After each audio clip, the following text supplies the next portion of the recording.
Who's got that Friday feeling?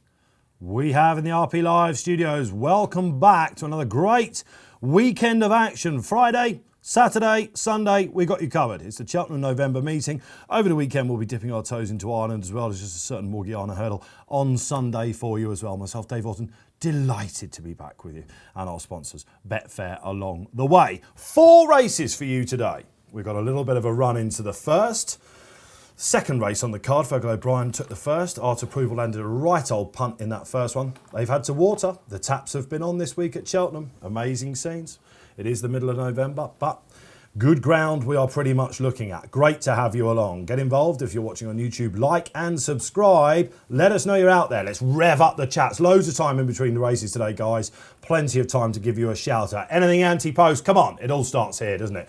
The jump season is alive. Who's alive on the panel? It's Friday. It's Feel Good Friday. That's when we get him back. Bruce Millington joins us back in the studio. It's a rare occurrence these days, my man, but it's great to have you back. It's really great to be back, Dave. Yes, how are you doing? It's good to have some decent jump racing. Small fields all weekend, which is a bit of a blow, isn't it? But one of the favourite meetings of the whole year?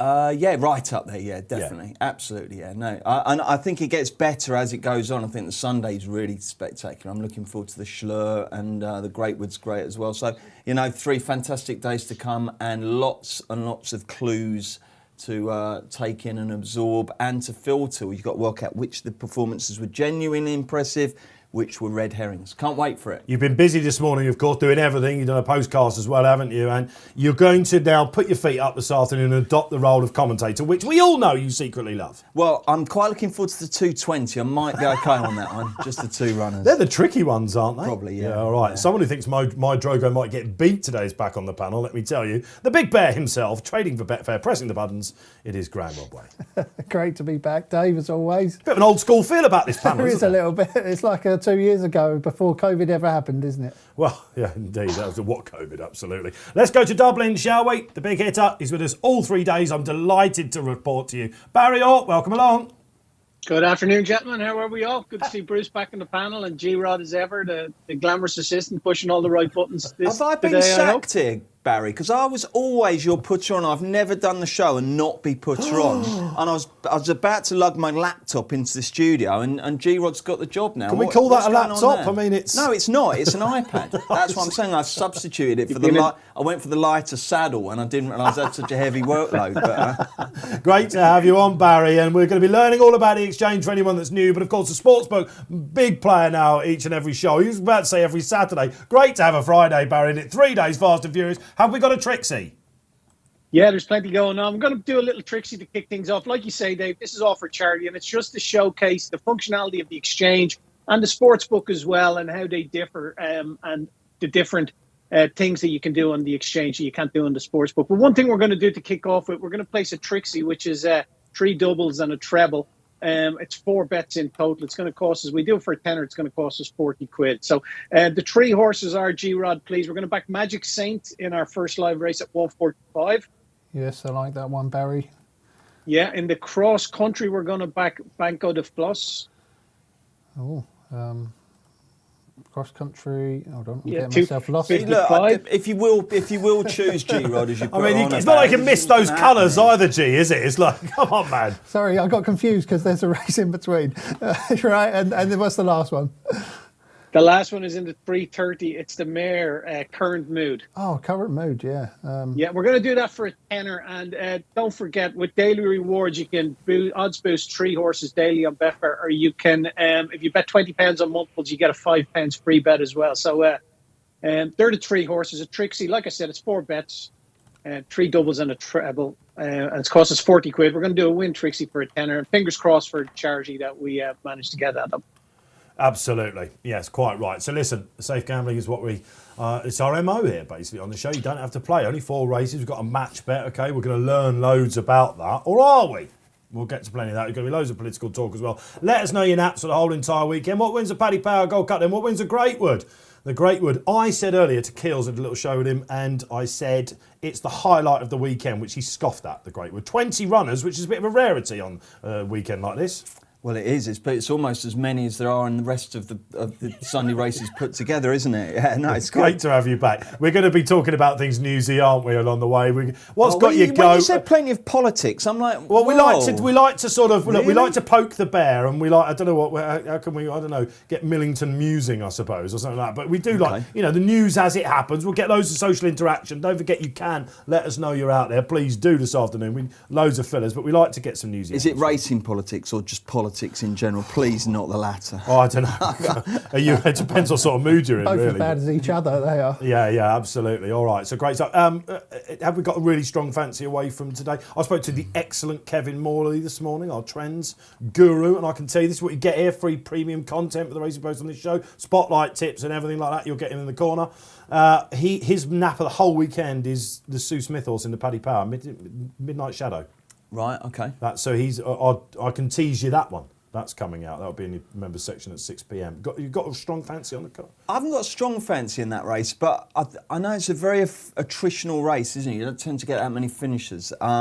It might be slightly better this year because there's not such soft ground, but I just thought spirit of the games. You'll get some big places along the way. Great minds. Really? Oh, I good. don't think I've ever tipped him before in my life. No, I mean, I put him up. I just thought, well, everything has their mark, don't they? And I think we might have his mark here. And I think if you're getting 6-7 places each way, he's been I underrated. like his chances. Yeah, so do I. He loves Cheltenham. He hasn't won for 3 years. 20 to 1. 20 to 1. Absolutely. Under Bridge. If he wins, I am going to kick myself because I did sit there and think, God, Spirit of the Games has got a good chance this weekend. Well, the race takes place in 25 hours from now, so you've got plenty of opportunity to back him, Jim. I know, but I just thought to myself, this is Spirit of the Games. I just can't do it. He's one of them. I'm sorry, he doesn't win, does If he? you'd have said to me a month ago I'd have been tipping Spirit of the Games, I would have actually laughed out loud. And But I think he's got a massive chance. Of course, Dan Skelton's also got Protectorate. Can he give him £10? That's the big one then. Barry, have you had a look at the cards? Of course, we've got the Morgiana. It's hotting up at Punchestown as well. Bob Ollinger out to play over fences tomorrow.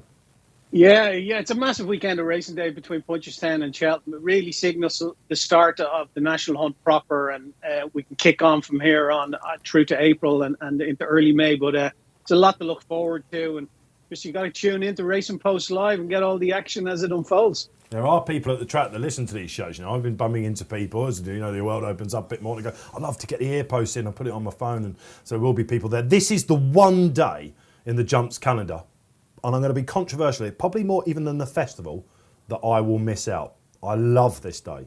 It's Countryside Day. I brazenly find the Tweed for the day. Do you?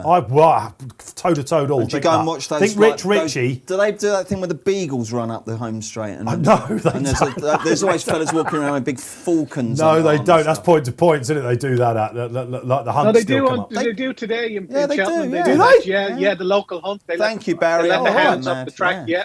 Yeah. I love the day so much. I'm already at the bar. Yeah, you've got all the Tweed out and you're in the Arkle bar. Yeah, but listen. So think Rich Ritchie meets John Candy, and you'll see me down there again in the future. But listen, we got to get to the first race, and this first race, the 145 Barry, it's a 2-mile chase. If you're new to the show, there is the live market. All the bookies trading on this. You out there, it's the exchange. As it happens, we're going to have some raucous reactions as we react to that. Who do you like in the open? Then remind us.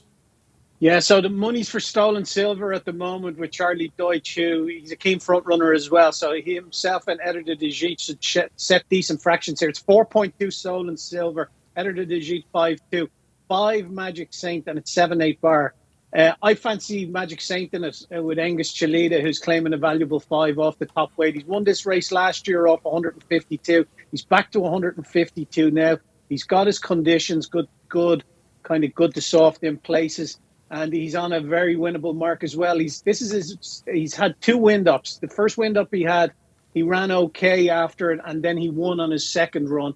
He ran okay in Wetherby off top weight. 2.5 miles, not his trip. He's back to a trip that really suits him here over the 2 miles. He's at a track that suits him as well. So it's Magic Saint for me, the top weight. Paul Nichols gives it a great shout in his blog on betting.betfair. Currently around the 5.3 mark. So he's on the slide. So we're going to look to back him at around 5.5, please, G-Rod. We're going to set our own odds. We're looking to have 50 quid on him at 5.5. Because the horse is on the slide, I'm confident we'll get matched. But if we'll just keep an eye. It's a couple of minutes to post time. It's not till 1:45. We've 3 minutes yet to go. So looking at back at a 5.5, which is 9-2, and having 50 quid on Magic Saint to win. Cheers then, Barry. This is almost a carbon copy, Barry, that stick with you of when he won the race last year, isn't it? I mean, what's Paul Nicholls and the handicapper? They must be having I don't know, they've got a relationship, haven't they? Because he ran at Aintree, you remember, last year, warming up for this. They dropped him to a mark of 1.52. He went to Wetherby, and I'm not suggesting he wasn't putting 1 foot forward and, in his best manner, but he's managed to drop down to exactly the same mark, and this time we've got another young man claiming off him. You see the race setting up then, that simple, got his ground. Yeah, very much so. It was his first run off the back of that wind up. It was his first run of the season, and he was at a trip that just really stretches him, that 2.5 miles. I don't think it's a trip that he appreciates at all. I think dropping back to the 2 miles here, and it's his second run after the wind up. That's something I know that you like as well, with the wind ups, always on the second run, never on the first. Yeah, I mean, I don't like him as much as Paul Nicholls does, I can tell you that much.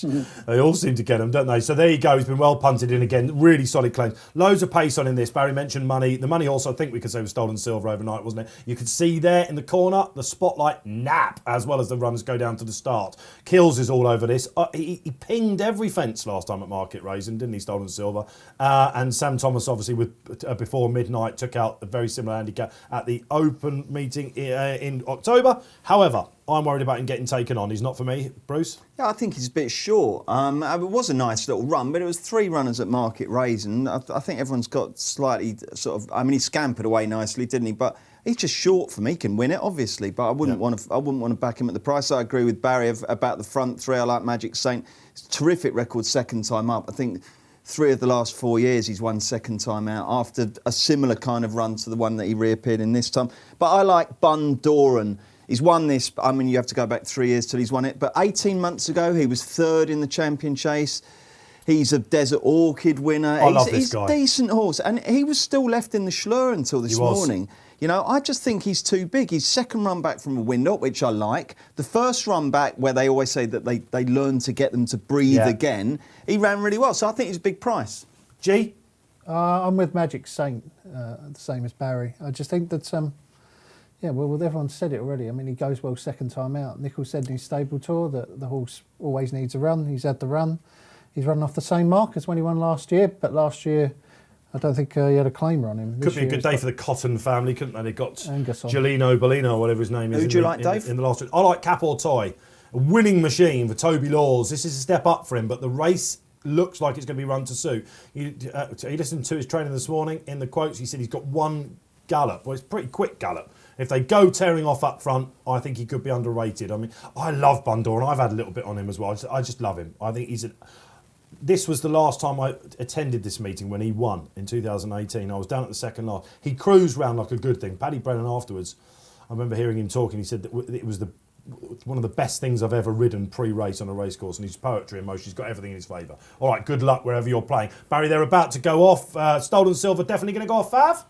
Yeah, 11-4, 3.65 now, 5.5 Magic Saint, same for Editor de Jute, 6.6 Capote, some money for that, 11.5 Bratvia, 17.5 Bundor and 24 Bar. But yeah, Stolen Silver, very, very strong.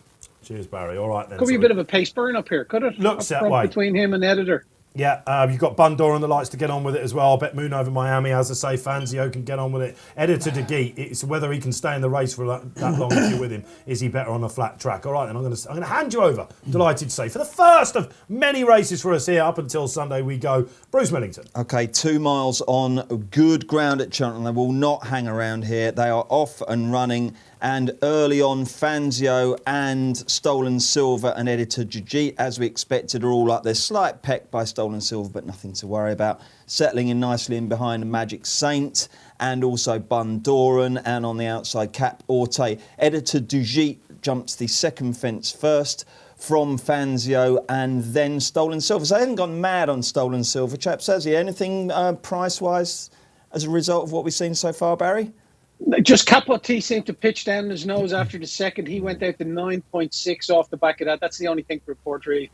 those pecs, they don't actually cost you any momentum, do they? They Early on, look no. worse than they are, don't they? I think? No, and he's pinged that one as well. For a horse, if you're having your first one at Cheltenham, the paces are different, aren't they?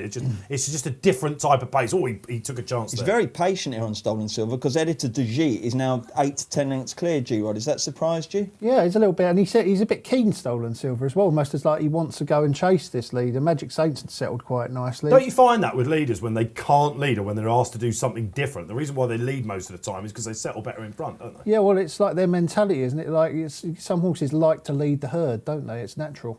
Yeah, is this in danger of getting away, Barry, or is now 6 clear? Yeah, you're to a little over 2 to 1 now, and you know that he's going to come on for that run. It was a tired fall in Ascot, I think it's fair to say. Like, he led with Merry Dance down to second last that day. So, you know, I know that you think he's more a flat track, so it'll be interesting to see when he, after jumping to second last when he sees that hill. Okay, so they're going down the back, coming to the first of the ditches, and it's Editor de Gite, 5 lengths clear from Stolen Silver on the inside, Fanzio in the middle, and on the outside, making ground, messy jump. Ote.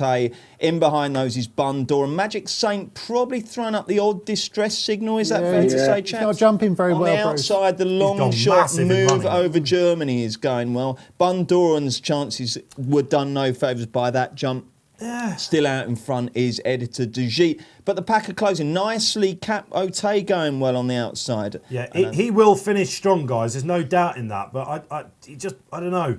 Bundoran, I'm surprised they've not been a bit more positive on him. I think he wants to get on with it a bit more. Stolen He's going Silver's well. short now, and he's 7 to 4, Barry. I mean, he's got a nice posse on the inside, but I mean, there's a posse of horses around him. I tell you, Yeah, I Beth think it's Evans as jumping well off the back of a couple of them. Like Magic Saint went out to 16 at one stage. Now he's into 7.2. It's 6 to 4 Stolen Silver riding that.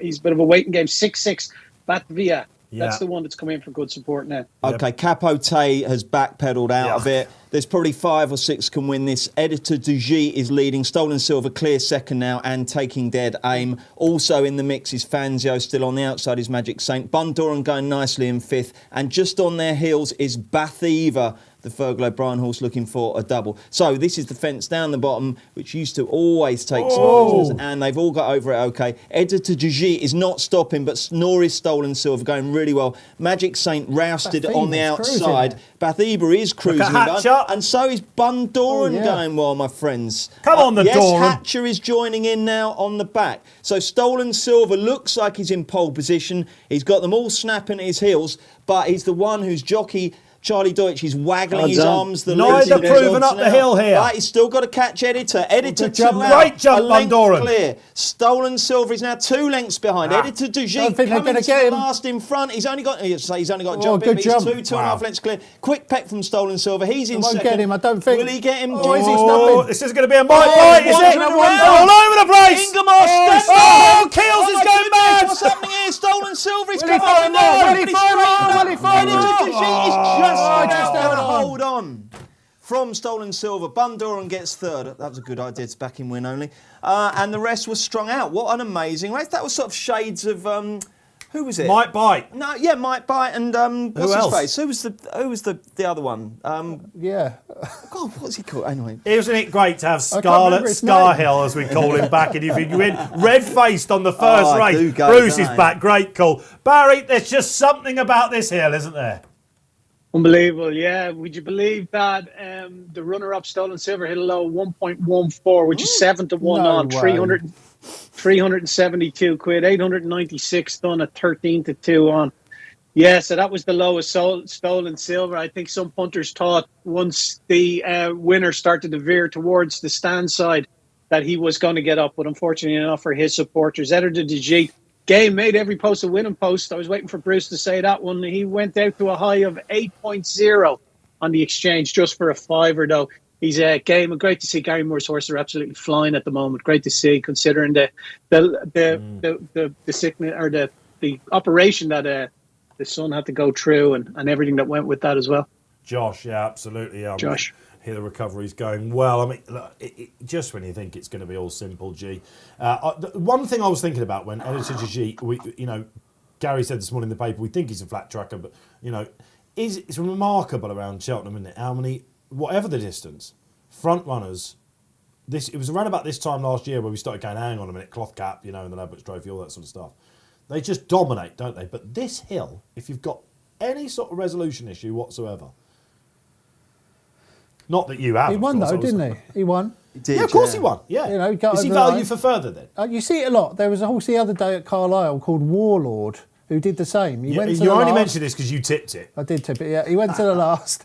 He went 5 lengths clear, and then suddenly he thought he'd won the race. So he had a look around him, and then something come flying at him. Once he felt the horse coming, he just found enough to hold But on. this is the Very hill similar. of hills, isn't it? And we've just seen it. I still think Toaster's probably slightly steeper, but yeah, it's one of them. Whisper was the other one, of course, wasn't it? Whisper. And Whisper. Whisper. Oh, Honestly, there's some our great memories. names. Let's have it then from you out there. Cheltenham memories. Of course, we've Look seen at the crowd there. Look at the crowd. brilliant Crowd, crowd. isn't it? It's like Yeah. the Cheltenham Festival. It's Yeah. absolutely I packed. tell you what, if jam you are full. there today, get yourself down the other side of the bookies, on the rails, and get towards that second last and the last fence. Because if you're on one with a chance when it goes over, when I backed Bundoran in 2018 when he won that race, it was just poetry in motion all the way around. And when he flew that last, my son, that hooked him on everything. It was Paddy Brennan this, Paddy Brennan that, Bundoran this. Paddy actually gave me his goggles after that. Oh, lovely. Brilliant. Great touch. Talking to Paddy Brennan and Fergal O'Brien, we have they won the first, didn't they, with a punt which you were involved with? Yeah, Arthur I've got a Cooper. quote from Fergal O'Brien, thanks to our Rovid reporter, James Stevens, one of the best operators in the game.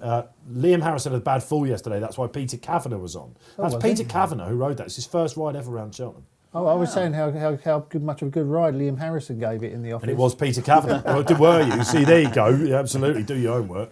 And art approval didn't run badly last time, said Fergal O'Brien. Just give you the quote from the first. But sometimes people talk about good winning rides and bad rides. But Paddy Brennan was fourth on him the time before, obviously fabric of the operation, and he didn't knock him about, and was able to recover. He's going to stay further, and there's more to come from him. It was the best part of 9 seconds slower the first race on the hurdle. What do we make about this watering this week? Well, why not? Well, no, it's unusual, isn't it? Well, yeah, What but is it? if you need to water a track, you need to water a But track. we bash Do you know trainers, what? don't we, for saying, it's not rain during the autumn and all that. So we're looking around, it's all soggy. It's the classic Henderson line, that, isn't it? But it genuinely has been very dry, It isn't has been really, really dry, and you need to water tracks. Whenever I was editor of the Racing Post, it used to do my nut when people would write stories about how they've watered, as if they put weed killer down or brass tacks or something. You do it because it's a living organism. A racecourse is is plant. You've got to look after it. You have to water it. So what? What's the big fuss? Well, you've actually. Shall we get to this? You've actually written a piece, haven't you? What was the piece you wrote? Come on, because I came in this morning. You went, I've been poked. Why they shouldn't water racecourse? What I was going to say, is it a counter? I came in and met G in the office this morning, which is outside the studio, and he said, "I've been poked, Dave already." Didn't even say hello. He said, "I've been poked already." Shall we get to that? If you want. Yeah. Well, yeah. I mean, there was just a piece that I read on my way in today, and there was poor old Emma Lavelle being sent out there. She's the national trainers president. To try and defend this My Drogo race we've got coming up, where only one horse is taking him on. And there are a number of reasons that she cites as to why trainers have not run in the race, all of which are pretty much nonsense, in my opinion. One of the ones was, you don't want to see horses coming out of their comfort zone against 150 rated horses when they're only 135 etc. It'll make them go out of there far too fast, cruise too fast. It's dangerous. Well, if that's the case, then why are 13 horses lining up against Bob Ollinger on Saturday at Punchestown, who's a 159 rated hurdler? And none of those horses against Bob Ollinger are even going to be close to lacing his boots. They won't be going the same sort of cruising speed that Bob Ollinger will be going, but they're not afraid to go in against him. And I don't get this argument. The argument that Emma was making was that these races are, as she calls them, developmental races. Now, how is this race in any way a developmental race for My Drogo? How is this helping My Drogo's development? You're talking about the 220, for anyone that doesn't know, the novices chase. Well, how is this helpful to my Drogo's development? He's turning up here. He's facing one horse going round against him. Same with Chantry last week at Sandown, Exactly. wasn't it? This is where it really started. Hendo this, says isn't we it? need more races like this. Of course we don't. We need less. If all races were like that, the game would be finished, wouldn't it? Yeah, so let's go back to that intermediate chase last week. We'll bring Barry in on this as well. Chantry House beat the big breakaway, didn't he, in a 2-runner intermediate chase, which Henderson has used for the likes of Mike Bite, Bobsworth over the years. His returning horses as they step up towards King George, which I think is where Chantry House is going. Chantry House won easily. 2-runner races. Andrew Cooper, the clerk of course at Sandown, came out in defence of it on RTV, of course, and said in 1993 Barton Bank beat, I forget the horse he beat, apologies, before he went and won the King George. Since 2011, there's only been 3 or 4 runners when there were 5 in it. Are we looking too much into this?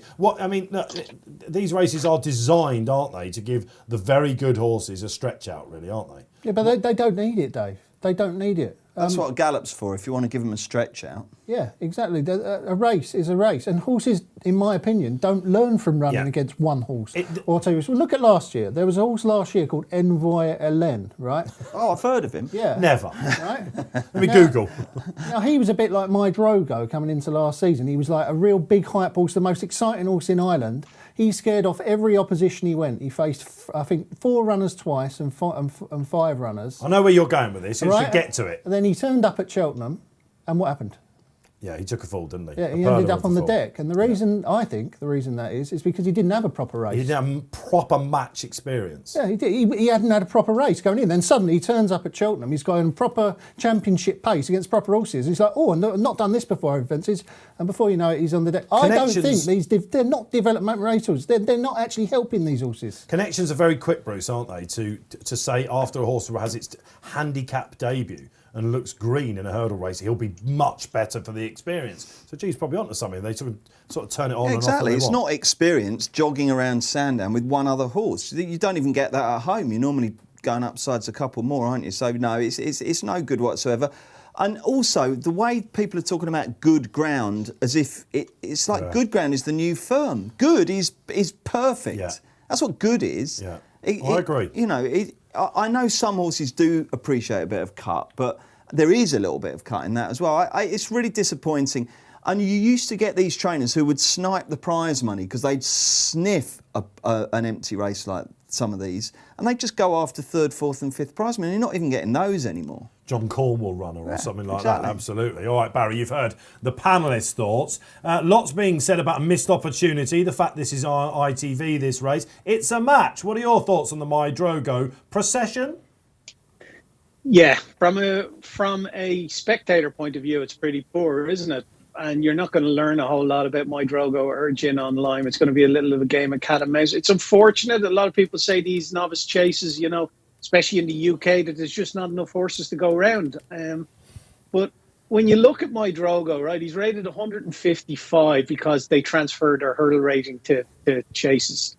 So, like, if something gets within 10 lengths of him, that's rated 130 over hurdles, and he's just beginning his novice chase career, he's liable to go up £10 for it. No, you know what I mean? So they're not allowed to do that anymore, the handicappers. Are they not? No, if a horse runs up against a horse like this in a novice chase, they're not allowed to immediately. I'm not sure about the case in Ireland, but certainly here. In Britain, it's a new rule they come up with. You will occasionally, won't you, during the week, get something that's finished second to a horse like this, and then they'll be able to run next time in a handicap, and it'll go off odds on.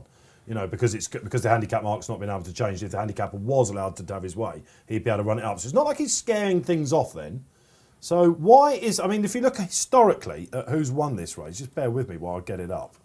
Protectorat won it last year, didn't he? He's fed for the Paddy Power, isn't Protectorat beat how many rivals? Let's have a look. I've got a feeling there weren't that many in it. No, he beat 3 rivals. And he got Count Maribel, Finian's Oscar, 007, more of that. Do you remember? Great horses. Dinast, Grand Cru, Takin de Soy. This is a superstar race, isn't it? And the one tick that My Drogo doesn't have next to his name, which the connections are desperate to get into him, is that Cheltenham experience. They've got it here. Yeah, but they're not going to get any real... Cheltenham experience, is it? It's not a race, is it? Who was the horse? Was it the big breakaway? Do you remember when he won at this meeting last year? Kills was in. Do you remember? And he won. And he wasn't that impressive. And Kills was the first one to say, I don't actually think that's done him any good. No, because he ballooned a few fences, didn't he? You can't get away with that. He was deeply unimpressive. Yeah. All right. So, Barry, what is the liquidity on the exchange for a race like this? Dave, you know yourself, like it's kind of, you're going to have people looking to back and lay it. there's going to be opposition to it in the win market at the moment. What's there? It's quite weak. Computer's just frozen for a second here, but he was pushing twos. 100 grand. Is he twos on now, Barry? He's twos on now. Yeah, that's bigger than you might expect, isn't it? Yeah, I suppose it is really. Yeah. Well, because first priority here is not going to be winning, is it? I mean, first priority is get round safely, get round. Oh, the hounds are out. They're taking the beagles up. Yeah. This thing you've never seen your favourite men. Hold on a second. There's only 5,000 people out there. If you're watching the screen right now, I mean, there's a lot of tweed out there right now on the course, isn't there? All these there chances. are some dogs there as well, aren't there? I tell you, if this was a football match, they'd have stopped it, wouldn't This they? is the biggest field of the week, isn't it? This is what it's all about. The race organisers want to have a look at this. By the way, Dave, I've got a point to make, because a lot of people have been trying to sort of exonerate the fact that this is a TV race by saying, well, it's the sponsors. Well, there's a very simple solution to that. Swap the sponsors. Because I get that SSS... was that Barry with a sharp intake of breath with his sponsor's hat on there? But this is SSS Super Alloys, Novices Chase. So they were convinced to sponsor this because they say it's going to be live on ITV4. Great, OK, that's fine. And then the first race was the Markel Insurance Conditional Jockeys Handicap Hurdle. So the first race becomes the two-runner Markel Insurance... move it to the beginning. Yeah, this. Yeah. And then this becomes the SS Super Alloys Conditional Jockeys Hurdle. Should there be more flexibility? Some people have said, what's going on? But the flexibility is with the sponsors. Yeah. So you say to that company, you've still got a televised race, it's a better race, and then you say to the other mob, you sponsored a non-televised race, it's still a non-televised race, but there'll be some interest because you've got My Drogo in there. That's the thing you could have done. You could have swapped the sponsor. Now, it would have been difficult if it had been bookmakers involved, because they would have dug their heels, and I'm sure Barry wouldn't have had that at all. But in this instance, you could have flipped the sponsors. Well, Danny Spring, you can see, joins up the social corner. Great first interaction coming from Danny. He says there might only be two runners. It's a million times a better race than the dreadful cross-country race after it. I spoke to some people about this who were saying we should leave the Chantry House race alone, the one last Sunday at Senna. I'd rather watch that and learn from it and look at two great horses going up against each other rather than have some dross against them, and some of the dross that we see during the week at certain run-of-the-mill cards, if you like, where you've got Class 6 races all the time. Don't agree at all. Not at all. Two-runner races are nonsense. You've got the Carlisle race, which was a small field. The following weekend, you've got the Chantry House race, and then you've got this. There's too many of these races. If there's not enough horses to go around, put fewer races on. Now, I know that could act as a potential deterrent to people putting horses over fences, but are you really not going to go over fences with a gelding who's got no stud potential because there aren't as many soft checks going around in the early part of the year? Of course you're not. Why, Barry might be able to answer, why are 13 horses taking on Bob Ollinger tomorrow in Ireland, and why is only one taking on My Drogo today, and why is that one Irish trained? Where's all the British trainers here? This is Cheltenham. Barry? Sorry, was the question why is there so many able to take on Bob Ollinger? Yeah, it's simply down to opportunity, Graeme. There's not as many opportunities in Ireland in the pattern and the National Hunt book for chances for horses to contest those races. It's a very good point, Barry, about the lack of British trainers here, isn't it? I mean, Henry de Bromhead. And well done to the Bromhead team. Well, you had Henry de Bromhead and you had Gordon Elliott, one that's a non-runner. If they decided not to travel, you have a walkover. Yeah. And that's the danger, isn't it? And then they would have had to shunt it off. No, they would have had to shunt it off then, wouldn't they? But what all of a sudden, if Gin on Lime, I don't want this to happen, what if something goes wrong on the way to stop? Yeah, no, you're right. See what I mean? They're trapped, aren't they? Well, and then... So are we. We could commentate on a walkover, don't worry about that. But the thing is that most of these most of the novice chases in recent years have gone to Irish trained horses. And most of the Irish trained horses started off over fences in proper races. I mean, you look at Monkfish, he won a 12-runner race first time over fences, put the kettle on, ran in a 13-runner race. I think there was another good Irish horse who... Yeah, but Graeme, just because there's plenty of runners in them, they're not competitive races. No, you but know what I mean? Like they're more competitive than two-horse races. Back from the get-go. Yeah, there's 4 races in one on the maiden hurdles around. We know that in Ireland, don't we? I think Barry makes an interesting point there. You know, if there were 500 to 1 shots in here, it wouldn't really change the complex of the race that much, would it? It would make it a little bit more of a spectacle. Yeah. I guess the key point here is the lack of strength in depth at the top level, the lack of horses who could be competitive in this race. Yes. So it's light on numbers. Yeah. Shall we try and put a positive spin on this? You know, we can do. We've got My Drogo, right, who is thought to be potentially the best British novice chaser this season. And we've got a mare coming over, Mandy de Bromhead, who's rock fit from the summer. Herself, a very good, thankfully, a front-running mare, Gin Online. We've seen her throughout. I've been with her a couple of times when she's won. I was also with her when she got beaten at Galway as well. But this is interesting, isn't it? Because the colours on Gin Online. This is like an Aidan O'Brien send over your 2-year-old to get a little test of the water, isn't it? They got a line on My Drogo here. Come Marsh time, they'll know exactly what they've got. Yes, it's My Drogo's first run out. This is an interesting narrative. You're thinking in this Bob race. Ollinger? Of course I am. This is they'll go back. They'll know what these two horses are. Yeah. I spoke to Dan Skelton this morning about a Spirit of the Games and Protectorate, and he goes, "There's £10 between them at home. That ain't going to be enough for Spirit of the Games." They know exactly what they've got, and they will be looking to try and test My Drogo here. So this could be an exciting watch. It could be a thriller. It could be a short head. You never know.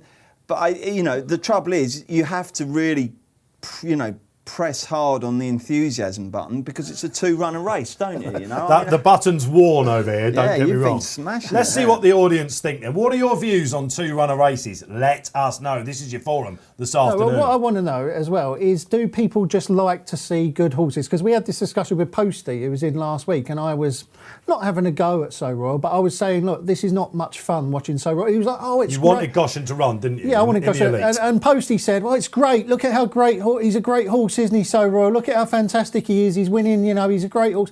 And I said, yeah, he's a great horse.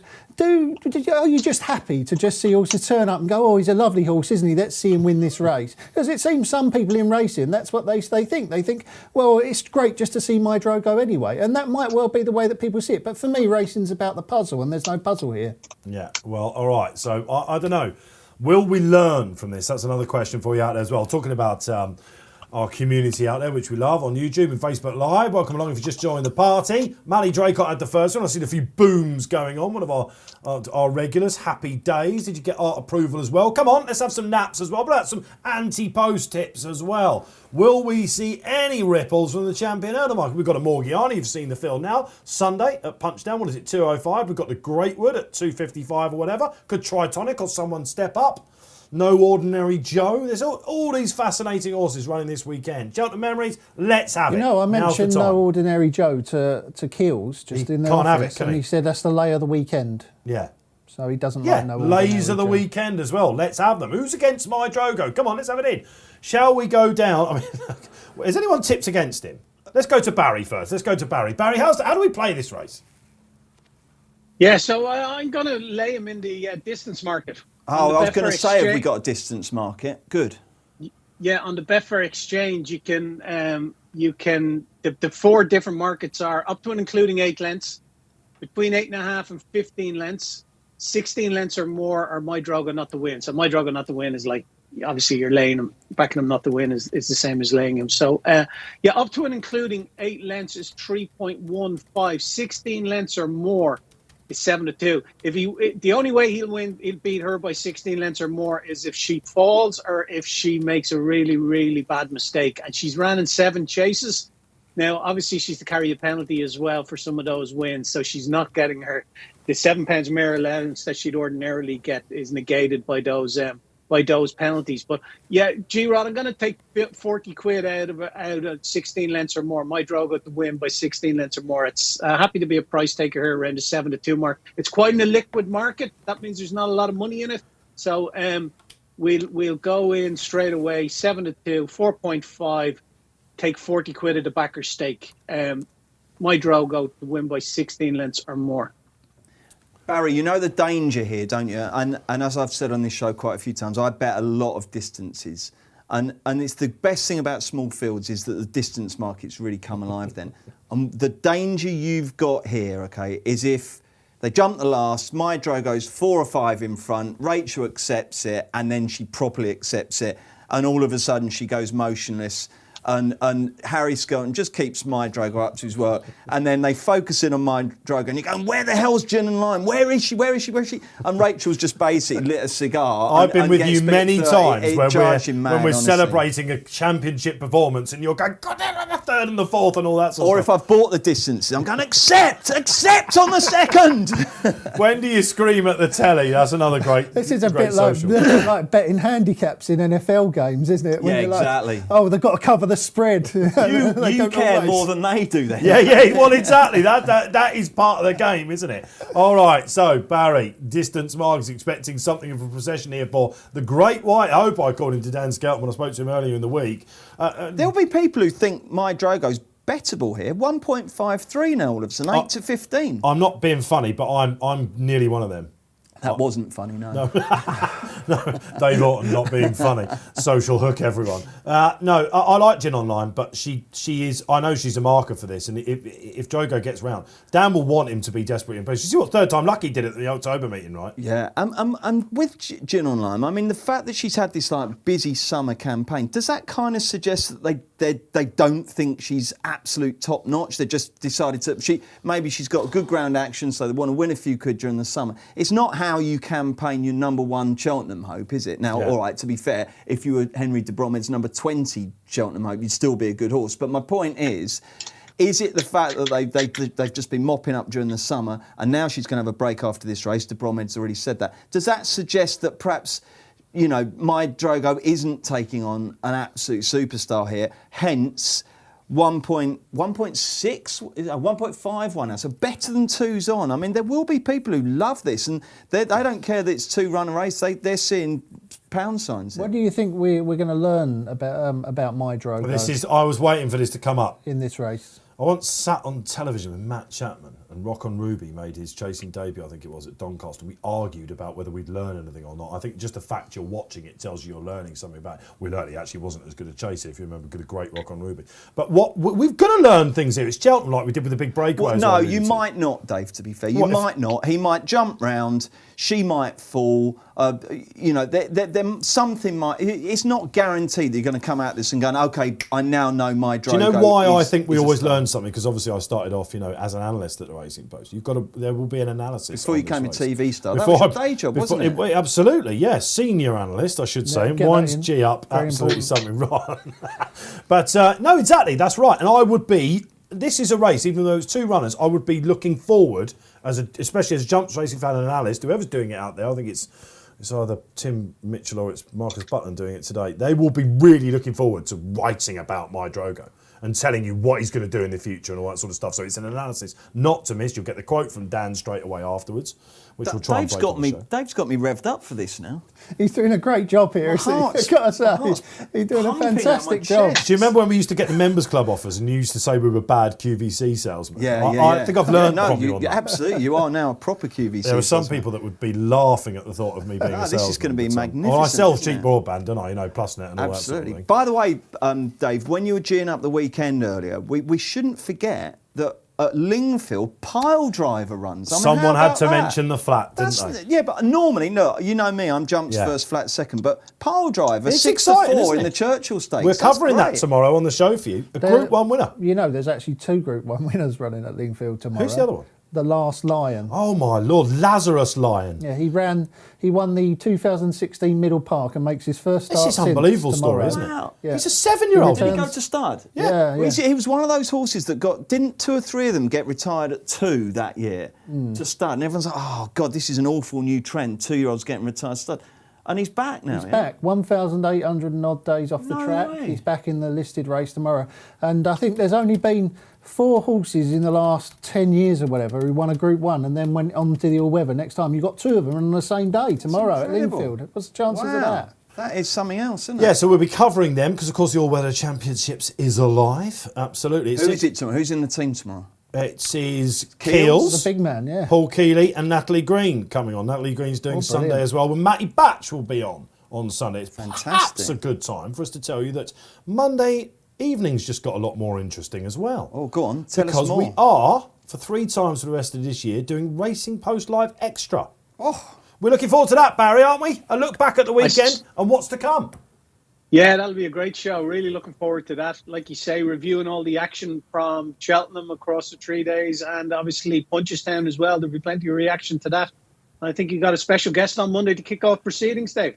Racing royalty, Barry. I think we can actually say that now. Paul Nicholls OBE. Use his official title. Paul Nicholls is Yeah, on. Betfair ambassador. He's joined to come on. He's going to do a live interview. What could possibly go wrong with myself and Barry? I spoke to Paul. It was yesterday or the day before. He was actually really up for doing it, and I mentioned Barry's name. And he was like, "I'll definitely do it then." Brilliant. But, Did he got an upgrade from the MBE to the OBE this week, I think, Did didn't you he? see the Twitter coverage as well? Barry, you'd have seen that as well, wouldn't you? Of him. Someone filmed it all. I don't know who it was, but they actually filmed him with Prince Charles. They had a chat. I'm going to try and get out of Paul on Monday what they were chatting about, because some of the memes on Twitter and all that sort of stuff. Have you seen some of the alternative? No, I haven't, no. I can't say. I don't think Prince Charles would want to see them, would he? I assume Barry, he was trying to flog him a horse, was he?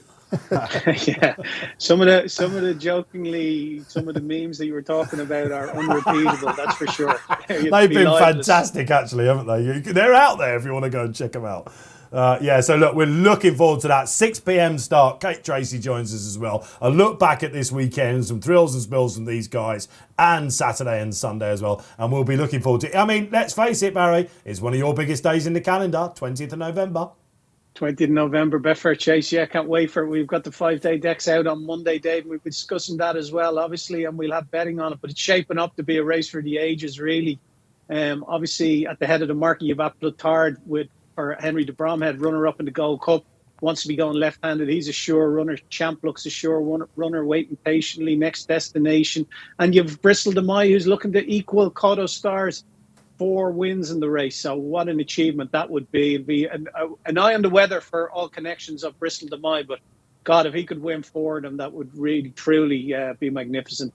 Yeah, we've got the fighting 5th as well, haven't we? So Paul's the perfect person on Monday. He's got Monmiral, hasn't he? Yeah, that'd be great, wouldn't it? Who's my great white hope for the season, that's for sure. So we'll be giving tips as well. 6 p.m. Monday. You're on telly more than Alex Scott these days, aren't you? Is that a record? Can't get you off the screen, can we? No, exactly. The people out there are absolutely loving that. Right, let's get the social interaction on. The 2 horses are on their way down to the start. The 2 horses for the 220. Yeah, you heard it right. Can I give you a quote from Gary Moore as well, please, on Editor de Gite? He was getting a freebie up front. He jumped his fence as well. Thanks to James Stevens for this. He said, a lot happier going left-handed.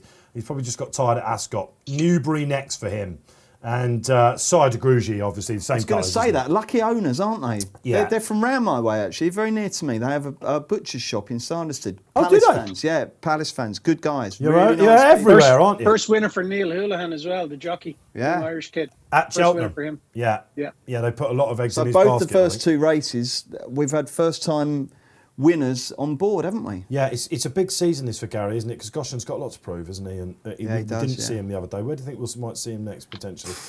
Goodness knows. I mean, I'd be hard pushed to say whether it'd be a flat Ascot race or a Hurdle? jumps race. Did he go 2 mile 4? And that's It'll be your right-handed track, I would have thought, after what happened at Cheltenham last year. Yeah, oh, blimey, don't So go it won't there. be the fighting 5th. You're still your most famous Racing Post Live moment. I think it's the most watched Racing Post clip of all time, apparently. Well, it's a beat G-Rod on that front, and his rant about training, yeah, let of me course, tell you. yeah. That's a biggie. All right, so look, this is why this show's so good. Raucous reaction, analysis, previews, 2 runner races. We can still get it. And Chris Timms joins the party. One of our Timms is regulars up there. Chris. He says, I'll be at Haydock next Saturday for Betfair Chase Day. Looking forward to a belting race if all stand their ground. Yeah, Barry, come to you on this again. It looks like, I mean, sometimes the decks come out for this, don't you? And you're like, all right, if we're lucky, if we know we're going to get 2 stars. We're lucky if we get a 4 or 5 runner race. This could be a completely different case. Yeah, because a lot of the trainers have already declared that that's their primary early season target. Obviously, Plotard's a definite runner. Bristol de Mai, a definite runner. Royal Guy, Champ, Next Destination, Paul has said a run. Waiting Patiently is sure to run as well. So there's 6 top quality. If we got the 6 of them, wow, that just makes the race. Anything else is just jam on top of that. Potentially Native River. Imperial Aura could be an intended runner as well. So shaping up to be a really, really good race. And probably the best that Bristol de Mai will have ran in terms of numerical opposition and quality of opposition as well. So he'll really need to be on his A game. And of course, connections buoyed by the fact they're going to meet the great man himself there, because Barry will be going to Haydock. We'll be phoning into the track for you that day, Barry, here. Yeah, look forward to that. I'll be on the Wi-Fi, and any fans of the show, please do reach out, and I'd love to have a cup of tea or something with you up there. And we'll have plenty of Betfair socks to give away and scarves. Is so it? I was going to ask about the scarves, because that's the 1 metre. Everyone has got like that Betfair yellowy orange scarf, haven't they? It's like, and now you've got socks as well, have you, Barry? Tell us more. We've socks, we've socks for every day of the week, just like daily rewards. We've socks to celebrate them. So Monday through to Sunday, different set of socks. That's an interesting marketing ploy, just at the time where socks have gone completely out of fashion among racegoers. Not for the National Hunt game. Okay. No, good point. You need to be a special sort of person to go to a National Hunt meeting sockless. Barry's had his knitting needles out. It must have been a busy few weeks for him. Yeah. Off the production line, that, eh? All right, okay, listen, great fun. You will be able to meet the great Manny Frew up at ADOC next Saturday. All right, so great stuff to come, and do join us 6 p.m. on Monday. We'll give that a plug towards the back end of the show. I don't know how they managed to be 2 minutes late off for this race. Oh no! There's only 2 horses in it. Do you think they're watching us? They've got a lot to talk about, these boys. You know, they're having a little chat down at the start there. Harry and Rachel, they're just chatting about who's going to go on. What do you think they're saying to each other? Well, this has got to be the most straightforward chatter that they do down there. After you, then, Rachel, is it? It's that simple, isn't it? Do you think? It will be, won't it? Yeah. It will be. Yeah, Rachel likes to get off in front. She'll kick on, won't she? Do you know what, by the way, lads? Gin and lime, not gin on lime. You know when you're young and you're a teenager and you get excessively drunk for the first time on some hideous drink and you can never drink it again? This is yours, My gin. one is gin and lime. Really? Yeah. You can drink gin but not with lime? I can drink gin, but I had a night out for my mate's 18th birthday and we drank gin and lime. This is in the old days. We just had a drink and a mixer, and it was. I was never been so hungover, so I might feel a bit queasy on the way round here. What was yours, G? Mine was Pernod. I think mine was a Turbo Shandy. Did you ever have one of those? That doesn't make any surprises whatsoever. I might have to explain that later. Well, we've got plenty of time. I will denote when they're off, but I want to know what a Turbo Shandy is. Hang on a sec, they are off. They're off, and predictably, gin on lime makes the. I was going to say makes the running, but makes the trotting, because they're not going very quickly towards the first 2.5 miles is the trip. They both get over that nice and quick, nice and easily. Again, well, 30 miles an hour. No, it's not that slow, is it? No, that's fine. It's sort of average. Come on, right? He's taking a bit of a tug. What's he like over the first fence? We're learning. Oh, he's flown it. I wouldn't say flew it there. Come on, that was beautiful. Just brushed through the top, didn't he? I'd say he was more careful than. Now, Skelton is also known for these hurdlers when they go chasing, like Chamblou, for example, when he was a novice. We always say it, don't we? Whoa! Blimey, she took a chance of that, didn't she, gin and lime? She's pouring it on. Well, my Drogo's shorter now than he was at the start, Barry, isn't he? Yeah, he's 94 on there, 1.45. She was a bit chancy at that, like you said, 3.15 gin and lime, but she seems to be going lickety split off in front. They are going fast now, aren't they? 33 miles an hour. That's proper pace. 34. So much to like about the De Bromhead operation, isn't there? I mean, just because, and this is what I'm saying. This is what I was saying before. You think we're going to learn, don't you? I do. We're learning. Yeah, they're coming into the straight for the first time, by the way. And gin on lime is about 3 clear. I think they jumped 3 in the straight, don't they, on this course? Yeah. They're both very nice and neat over that one. G-Rod, has anything caught your eye? No. Okay, thank you. It's going to be a long. Don't throw to him. Yeah. Don't throw to him. Ask him about Emma Lavelle again. It'll be easier. They're both fine over that one as well, and they've got one more to jump before they head out onto the full circuit of the track. Anyone got anything to say? Where are they? I suppose that the key takeaway so far is how nice a shape the Mydro is making over his fences. Yeah. The education is out there, absolutely. This will be key though, won't it? Because like I say, I knew that they were going to try and test him. They've got to try and test him. This is one of Bob Ollinger's big rivals for the season ahead, right? He's clever, isn't he? He's just jumping, isn't he? He's just a horse and he's jumping. I never thought you'd agree with Matt Chapman, but it's basically you and Chappers. I think they kept you apart when he did at the Racing Sky, didn't they? It should have put you together. Might have been too explosive, that. Just nodding dogs together.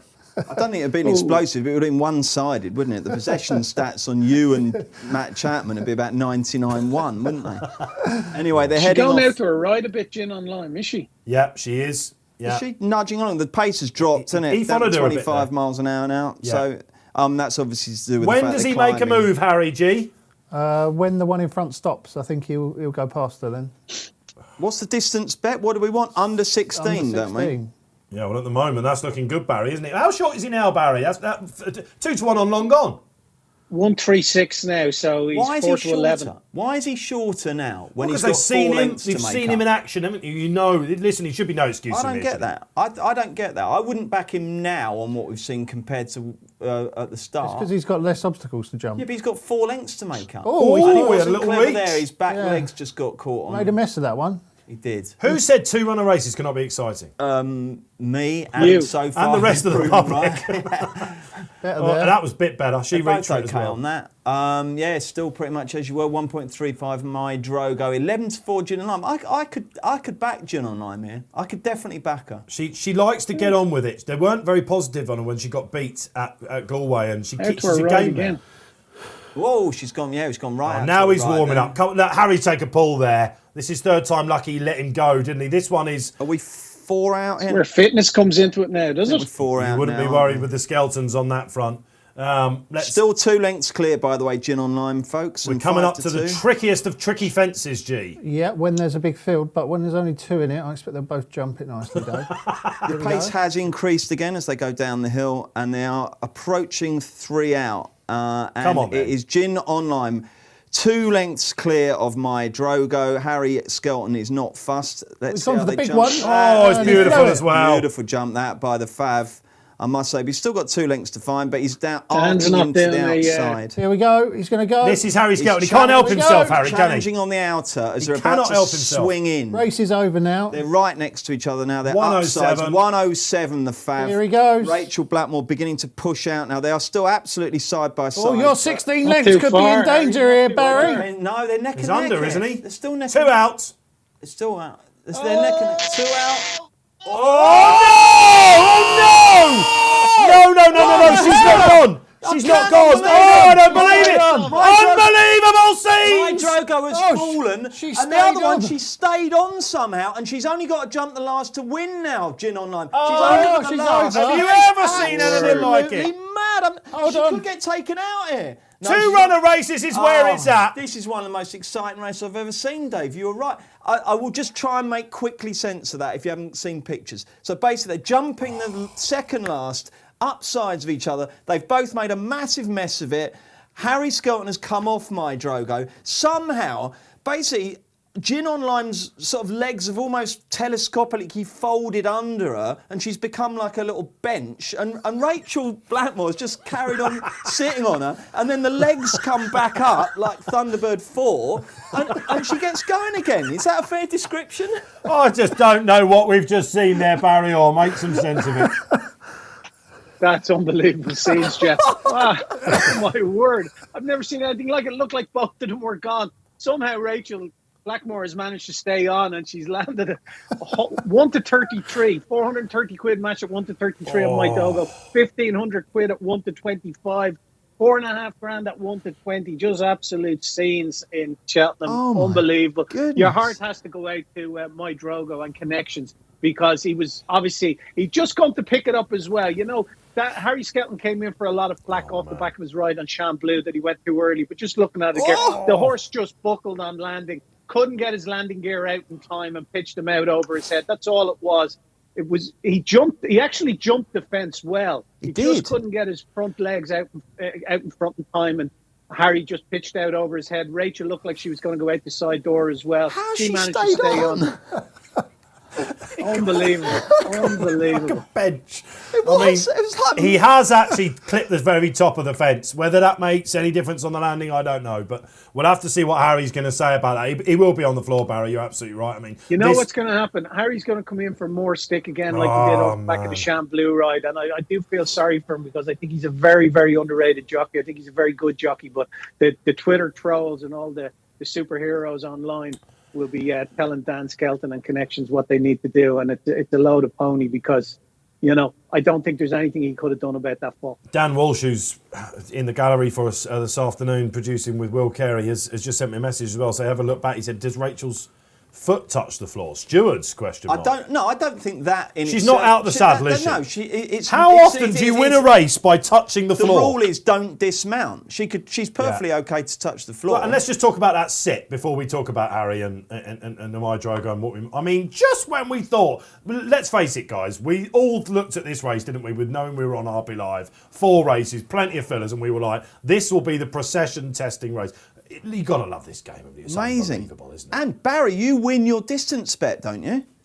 Yeah, we win our distance bet because My Drogo didn't win. Although it's 30 lengths, My Drogo had to win by over 16. That's incredible. Yeah, you have to back 2 winners in that race. Right. Yeah, I'm just looking at it again here, and he's just clipped the top of both of them. Just clipped the they top have. of it, but it's sort of similar falls, really. The most important thing I is... cannot believe that Gin Online managed to get back up. That's unbelievable. That's She's shown real incredible. agility, and the horse has as well. I mean, the horse has been very brave there. Really brave. Incredible. My Drogo straight to his feet. They went here for the Cheltenham tick, didn't they? Now, look, we got loads to talk about before our next race. It's the cross-country race coming up at 2:55. Who was with? Who got involved in running? Who thought the Tucson was big? Who thought the Gin and Lion would win? Let us know. Let's have it. What do we do with this? What do you do now with My Drogo? What does Bob Ollinger think sitting in his stable? Aye. I'm going to absolutely hack up again. They went here for the Cheltenham tick that you've got to have. If My Drogo had turned up at the festival without a run at Cheltenham, everyone would be putting him up as a lay. So they've come here to get that tick. It's not really in Dan's modus operandi. He could have gone for a soft race, couldn't he, and got that experience into him. And he's come here and oh, man. I feel so much for them because he's a beautiful animal, G, isn't he? Yeah, he's a very good looking horse, isn't he? I don't really know how the winners won. I can't believe they both didn't come down. No, that is one of the maddest things I've ever seen. All those people that said, what is this race doing on ITV? It's crazy. No, thank goodness it was on ITV. Great decision there. Excellent. But tell me, some people are suggesting that Rachel Blackmore maybe should have pulled up. Well, there could be welfare issue there. I don't think there is a welfare issue there because, the horse hasn't fallen. She stood up and she's jumped the fence and galloped on. I suppose, what's the nearest kind of parallel to this? Is it when Corto fell at Exeter? And I was about to ask Barry, I know the rules have been, you were still allowed to... changed. You're not able to remount anymore, It's universal, right? No, you can't remount. Yeah. It's universal. Well, listen, I don't... Rachel... I think that the fact that she's got up and she's walked over the fence. Let me tell you this, okay? If she had pulled that horse up, there would be the biggest scream up of all time. Everyone would have said, "What the hell are you doing?" What would have been a void race? All you've got to do is jump the last fence, and you find no one would have even mentioned that. So that is classic. Presumably, you're getting that from the font of all knowledge Twitter, Barry. Yeah. Twitter is alive with the sound of Cheltenham. Rachel de Bromhead, I nearly did it again. Rachel Blackmore, Damon Moffat says, wow. Oh, my goodness gracious me. Go, Gadget Legs, says Genghis. It was Gadget Legs, wasn't it? That's exactly what it was. It was amazing. It was like a bench. It was absolutely amazing. She's folded up and got back on. It's unbelievable. Is it not positive that how well My Drogo jumped? Well, Barry, this is up to that point. Like he looks a real decent racehorse. This is the consolation for Connections. They know they would have won that race, okay, and they know they've still got a great horse. It wasn't a bad fall. In fact, the horse has barely touched the ground. He's just basically he's jettisoned Harry Skelton, and he's trotted away just fine. And they have still got a winter of great excitement ahead of them, haven't they? And they just showed Dan on the camera, and who was right next to him? Lee Mottershead was there, shared the experience with them, they both, and he just shrugged his shoulders. And so Lee will give us the quote. I've asked Lee to email us in. That was amazing. This afternoon amongst his work, our senior writer here at the Racing Post. Let's see what the reaction is. You've just got to, one of those things, isn't it? I guess coming from Nichols's, tutelage, he will say it's just one of those things. Let's get on with it. Of course he will. What else can you do? And but I'm going to suggest it happened because he clipped the top of the fence. It was an error. It wasn't just a sprawl slid on landing. Would Rachel have stayed on My Drogo? Oh, that's Barry, naughty. That's mischievous. That is mischievous. I do echo what you said, by the way, Barry, about the criticism of the sham blue fall. That was just a great ride. Sent him on. He would have won it half the track. And all these after times saying you went too early, absolute nonsense. Spoke to him this morning, Dan, about that. and he was gracious enough not to mention his brother and the Shamblew incident. If you might have seen on the socials out there today, there is something called Skelton's Saturday Series, isn't there? Very good. Really good. And if you haven't seen it, get out on the Twitter. You can see it on the social channels out there. Dan Skelton on his website has basically said, I'm going to do this each Saturday, Monday to Tuesday, Wednesday, Thursday, Friday, leading into it. You can see the horse in the spa, watch them exercise. Here he is his diet and all that sort of thing. Very clever. And Dan said, look, Twitter's a horrible place, but he doesn't have WhatsApp or anything like that on his. He doesn't have any of the apps on his phone, Facebook or anything like that, or Twitter. He keeps off them because of some of the vitriol they've had. He goes, if you want to know how good you are, you can go and read it after a win. If you want to know how bad you are, just a Shamblew type thing. And Keel said it was totally unwarranted, that Shamblew stuff. A fool is a fool. People, I've seen in our community chat as well, a couple of people say, this is Harry. He's a champion jockey. People just can't get their mind away from it, can they? Do you think there's anything in it at all? Anything in what? In Harry's, is that rider error at all there? I don't think so, no. No, I don't think so. Can we just get that out of the way? Well, what would he have done wrong? I mean, you're sitting Some on the people are back saying of a he should have horse. waited. Waited on who? Waited until wait and pounce on the running or something like that. I don't know. Waited longer to make his effort. On Shamblew? No, that? on this, my Drogo. It's just pathetic. But these things happen. This is just proper pocket These talking. things, look, no, I tell you what it is. It's partly pocket talking, but it's also this desperation to have a sexy narrative on everything. Okay, happens in football all the time. Oh, they lost that because he brought on a defender instead of an attacker and invited them onto it. Look, Kevin Pullein in football, who I absolutely worship and think is one of the wisest writers in not just sport, not just football, but in life. He's so wise, he's calm, he's level-headed. And he has a phrase that is the most unsexy phrase you can get, but it's right. Some things just happen. And it's true. Some things just happen. Horse clips fence, pitch is over, jockey gets thrown out the side. It happens. And yet everyone's, why did that happen? Why did that happen? Look, don't worry about why, it just did. What reactions we have here on Racing Post Live. Cheers, Bruce. Absolutely. And he just clipped the top of the fence and sprawled on landing, didn't he? It was that simple. So if you're having a go at Harry, probably want to have a little look at yourselves there as well. Rachel Beckwell, though, sitting on that horse, that is We're just looking at it again now. It's beyond belief. The horse has done so well to go. We can't believe what we've seen here in the studio. That is absolutely bonkers, that is. I can't believe that. You know Ruby Walsh, of course, that one of the greatest jump jockeys of all time. He used to have a thing, didn't he, with the final fence and the final hurdle. It just was a thing.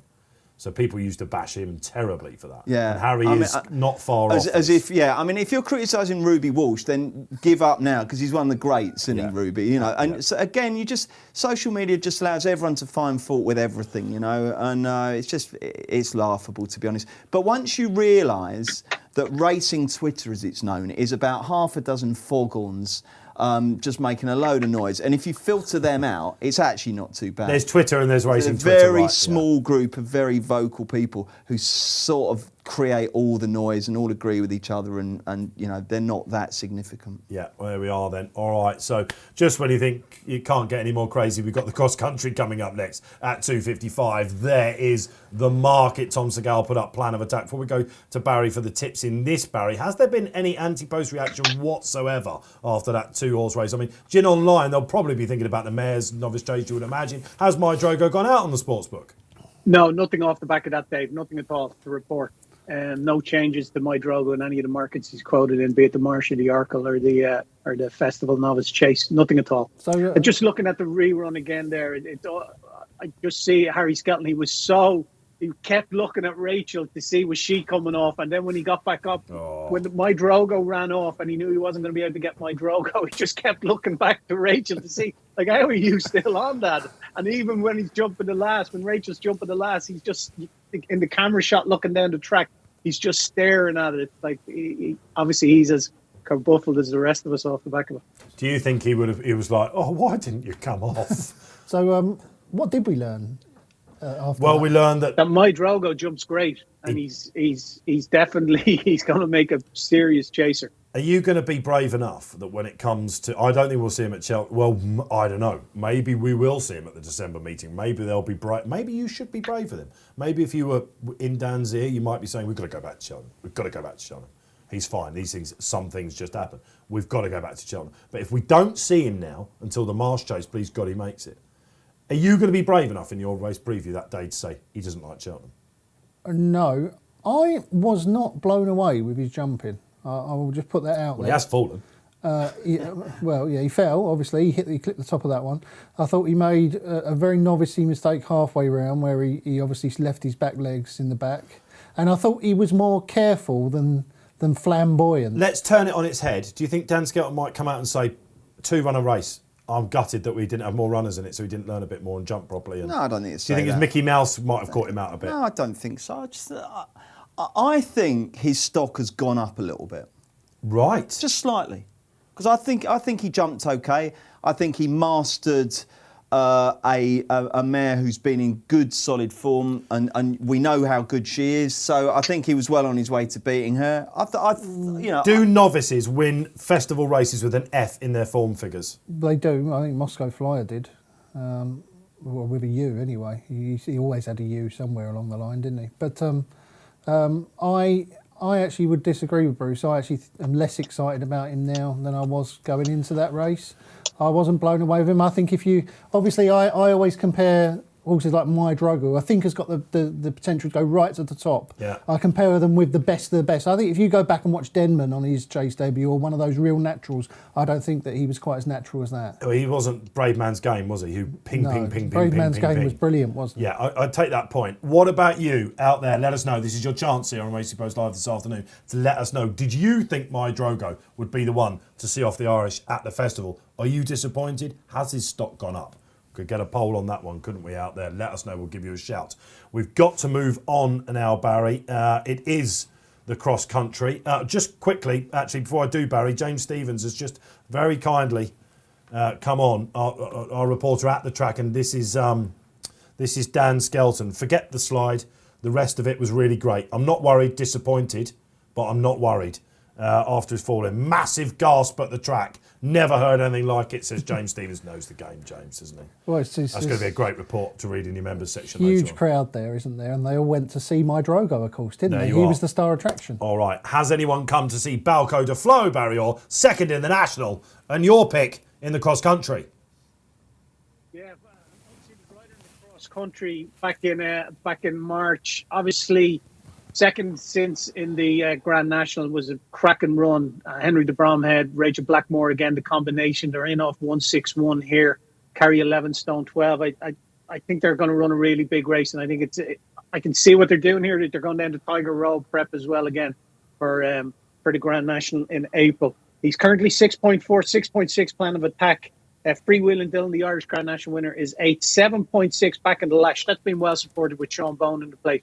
But Banco de Flos for us, please. G-Rod, we're just going to keep it simple here. We're going to have 25 quid on the win, and we're going to have 25 quid in the standard 3-place market as well.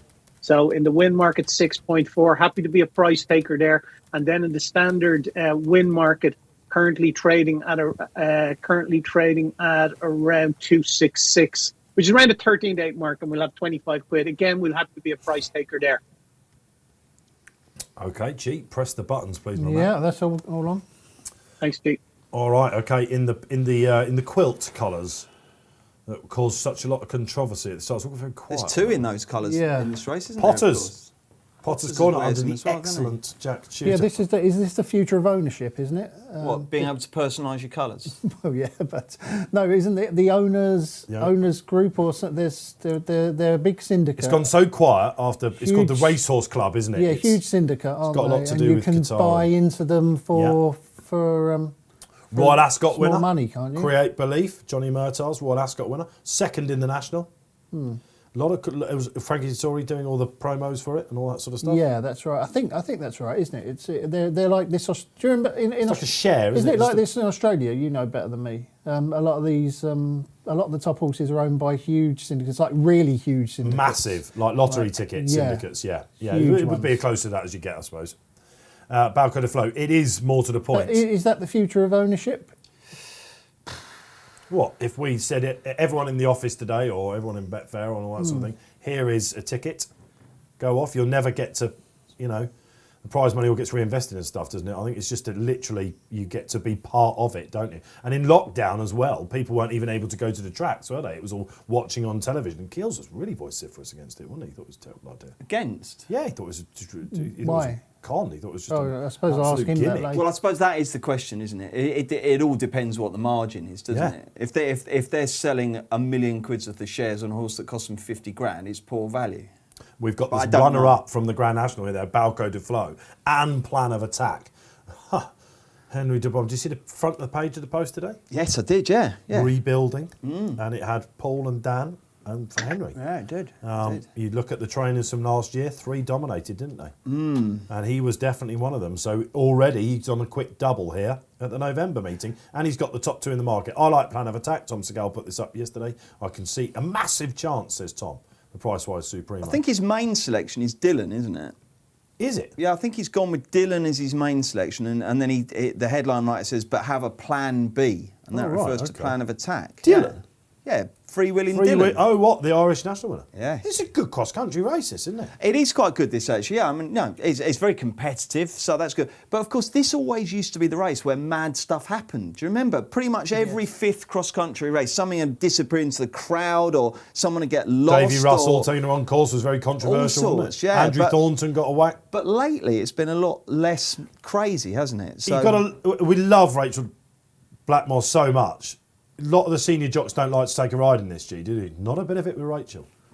Happily take the ride. Why don't they like to ride in it? They used to because they were worried about suspensions and the like of it. Going the wrong way. They didn't know the course and all that sort of thing. Davy Russell was one of the seniors. Richard Johnson always used to ride in it. Remember Balthazar King? Yeah, Balthazar King. Yeah. I must admit, the cross country, I used to get a load of stick for this in the analysis office when we had one down in Newbury, and they used to say, "Oh, the cross country, Dave Orton will love one." And they spot the difference with one of my favourite ever horses, Ender Bulger. The fact that Ender's not got anything in this shows you it's a changing of the guard a little bit with the cross country or the Banks race. And there's no JPs either, is there? No, we're really surprising that, isn't it? This is why a lot of people thought this is why Ender trained. You know? Yeah, spot the Whisker Thunder, difference. etc. Great, These legendary JT horses. McNamara, wasn't it? Yeah, Of course. Linden's Lotto was another one as well, wasn't it? I probably years ago, like 20 years ago, when I saw my first cross-country race down at Cheltenham, I thought, wow, you see some of these massive horses walking around. People love to go in the middle. Did you ever do what we're seeing on the He does screen all now? this, Everyone loves it. walking across. Absolutely You've been love out it. there and walked. Every time that I am there and there's a cross-country, I always go into the middle, and I always see my colleague Nick Watts there. He is regular out there. Of course, he is Wattsy, We have a little bit of a chat in the same By spot. the Aintree fence or the Every gate? year. Oh, it's actually by the fence where they go down into a dip and they come back up, and there's a fence right at the bottom of the dip, and we always meet up there, and every year it's like a tradition in the middle at that time. It's a lovely little tradition. What sort of state are your shoes in when you get back in? They're okay. They're not too bad. On this sort of ground, they'd be fine, Bruce, because once you get really, really decent ground, it's not that bad. You wouldn't want those things out. What are they? These are my big Huge, aren't they? loafer What shoes. size are you? You can't size see, but he's 12. wearing 2 boats on his shoes. Enormous. Goodness me. What size foot are you? Size 12, yeah. Are you 12? 12, You're yeah. half a point. No, I'm 10.5 actually. That's Are a you? point and a half. Yeah, Bruce, size what 12s. shoes are you? I spent the You know what first. they say about men with big shoes? Here we go. Don't you? Here What's we that? go. I spent the first 50 years of Big my socks. life. Oh yeah, exactly. Betfair Big socks. Betfair socks. Yeah. Can I have some? I'd need about 8 pairs of Betfair socks to fit into those big things. I spent the first 50 years of my life thinking I was a 7, and I was always too small, so I'm an 8 now. You are an 8. Yeah. Yeah. Okay, those boots are made for running. You still running all the time? Still running a lot, yeah. I run a hell of a lot, yeah. Have you been run over by Enzo recently or anything like that? No, I haven't seen Enzo since that incident. He backed out of his drive. Did you hear about that? Enzo moved quite near me. I know he lived a few miles, 2 or 3 miles away. And I was out one Saturday morning, running along Limpsfield Road, and all of a sudden, Enzo reverses out. And no, so I'll tell the story slightly different. A Mercedes comes out, big flash Mercedes, and almost takes me out. And I'm like, whoa, and I'm about to swear at the driver. And I look, and it's Enzo. And he goes, Hell surprise. He doesn't wind his window down. It's obviously he presses the button, and he says, "Hello, how are you? Yeah, all right, Enzo. Yeah, nice one, mate." I got a WhatsApp straight after. So I nearly killed the ex-editor of the Racing Post. He did. Yeah, He was all on right. his way to Lingfield. Which is where he tends to live a lot of the time. Enzo, of course, he gets a lot of those gigs. All right, so we are. What are we? 5 minutes away, probably 6 or 7, aren't we? Away from the cross country. What do you like, G? I like Back on the Lash for Martin Keithley. Loads of money here, isn't it? Yeah, well, why run this horse in this race? I think it's only had 4 or 5 runs over fences. It's a novice, running a novice race at the October meeting when I was there recently, and you just don't run this sort of horse in this race, do you? Why do you need to? There's loads of novice chases out there. You could go handicapping. So they had 6 starts over fences. Yeah. You know why he's running it? Because obviously he's a local trainer and he's had it round there, hasn't he? He's had it schooling round there. And he says that it's absolutely electric over these fences. He's a Cheltenham winner over hurdles, isn't he? Have you ever been to Martin Keithley's yard? No, I haven't. It's the deepest, darkest Cheltenham. It's a very impressive operation. In Cheltenham? He's near Cheltenham, yeah. Yeah. I thought you said in Cheltenham. Well, like no, he's not Street. actually in the ground. It's not like Wolverhampton where they used to, sort of train on the base. He's very close to Cheltenham. I took a wrong turn once trying to go to the course and I came across it. Right. And, so he's very close. I had a little snoop around. It was it was a really impressive operation. Yeah, it's been a quietish time for a trainer that used to make a lot of headlines. Didn't He always used to have one good horse, didn't he, on the go at any one Sometimes in time, these colours as well. Yeah. What's the best Martin Keithley horse out there? That's a good question. He had any currency. He was Yeah. good over this. Yeah. Thank goodness you're He was here, good over Jim. this. Well So done back to on you the guys. lash, Sean Bowen, Back on the lash, yeah, quite strong on him actually. Grand Sefton winning jockey. Yeah, and the trainer says not sure he'll stay. Is that an issue on the cross-country race? Of course it is. No, it's Of course it is. It's a 3 mile 6 race, but they amble round So there. if you for the ran first round mile. there, you wouldn't be out of breath at the end of it. Well, I would be. Yeah. Well, this is a guy that stands in the middle. Yeah. He knows how quick they go. They does, suggesting man. they Amble, go doesn't slow. They'll go slow, and then they'll sprint from 2 out. And He likes he's the got Josie's pace. order. He's great. He used to come sit at the back under Nina Carberry. Do you remember these days? And Yeah. late JT McNamara was brilliant, wasn't he? Just side through the pack, don't they? Turning for home. Can I just say as well that and I'm sure you've gathered this already, but I absolutely love cross-country races, and I don't get why anyone doesn't. Happy days. Yeah, I I'm agree with with you. you. It's something different, aren't I they? love the They're Banks interesting. races at Punchestown as well, Barry, don't you? Yeah, they're a bit of fun. They go on a bit long sometimes for my liking because generally I wouldn't have a bet in them myself. I don't have any financial engagement with them, but they are what they are, aren't they? They're obviously Sounds like history Basically, of what Barry's racing. saying is he absolutely hates them. Yeah. Without saying I hate them, I would prefer to watch something else. I think with This my is the time. one where you're at the bar, is it? Yeah, pretty close to it. All right, fair enough. As opposed to which sort of race? I've seen Barry at this meeting as well. You used to bump into Barry. The spotlight verdict, Volcano, and you're agreeing, aren't you? I am going with Volcano. Yeah, it's probably the weakest argument of all time. Will you erupt if But this wins? I will very much erupt. Yes, yeah. It will be like Gran Canaria around here if Volcano wins. 7, so potentially progressive. Gone to hairdresser stroke racehorse trainer Sheila Lewis. So Yeah. I thought that was one to put in my perm. Oh, what a beauty. Thank you. And she says in her training quotes in the Racing Post say that very agile horse. She says that he could turn on a sixpence, which I like very much because you do need a bit of sort of I'd struggle to balletic turn on a skill here, sixpence, don't you? I mean, Yeah. Read that, yeah. Yeah, I like that. I like that because it used to be the first person I ever used to say that about was Kenny Dalglish. He could turn on a sixpence. If you had to be a circus animal, I've got visions of me and G. You ever see those elephants that go on the stalls and have to go around our stars? What would you be? Yeah, I like? don't think you turn on a sixpence particularly, would you? Maybe. It's not happening. Absolutely. I'm just trying to think what, but I'd just be a clown, obviously. Oh, animals. Animals. Oh, well, a circus animal, no idea. Probably, I get goaded quite a lot, so I'd probably be one of those bears or something like that. True, but very back true. to Volcano. Actually, do we have to go back to Volcano? I think I've pretty much said it all. Yeah, there you've you done go. it. He's only a 7-year-old, isn't he? Yeah. He's a bit of a monkey, this chap, but he stays all day. And sorry, the final bit is Charlie Deutsch is good round here, isn't he? He's one of the masters of this course, Yeah, so I'm fair going to go dues. with that. What's the betting that we get something really weird happen in this race? Because Yeah. I have this. We're due one, aren't we? I'd say it's evens. Oh, well, I have this weird theory that when something weird happens on the card, it tends to be like a day of weirdness. Lots of weird things seem to happen. I've lost count of how many times I see one horse get beat at 1.01 and then 2 races later another horse gets beaten at 1.01 and you're like, oh, this is a weird day, and I bet this is a weird day. I bet something strange happens. Okay. Well, it's the cross country. There's every chance. Good luck where you're playing at it. They're having a very good look, Barry, at those fences that they tend to do. Is this going to be a De Bromhead 1-2 according to the market still? Yeah, that's what the market's suggesting, all right. And its plan of attack is a shorter of the 2 at 6.2, 7.4 Blanco, Diesel is 11, 9.2 Freewheeling Dillon. 5.3 Black and the Lash, though, is your favourite. And he's really, really strong at that. Match at a high of 8 on the exchange for a couple of £100 into 5.3. So just under 9-2 now and heading south of that again with Sean Bowen in the plate for, like you say, the local trainer. Yes. Keels has back gone on the with lash. Alpha, hasn't he? Alpha Desobo, who won his maiden hurdle on this weekend in 2014. Wow. He's been a good horse Love down the Alpha years, hasn't he? Desobo. Been a great horse, hasn't Yeah, he? he was But a very exciting horse in his pomp. Yeah, he was. He was a good horse. Yeah. I suppose if there's one horse that does just absolutely win this half the track, it's Balco, isn't it? I mean, second in the Nash.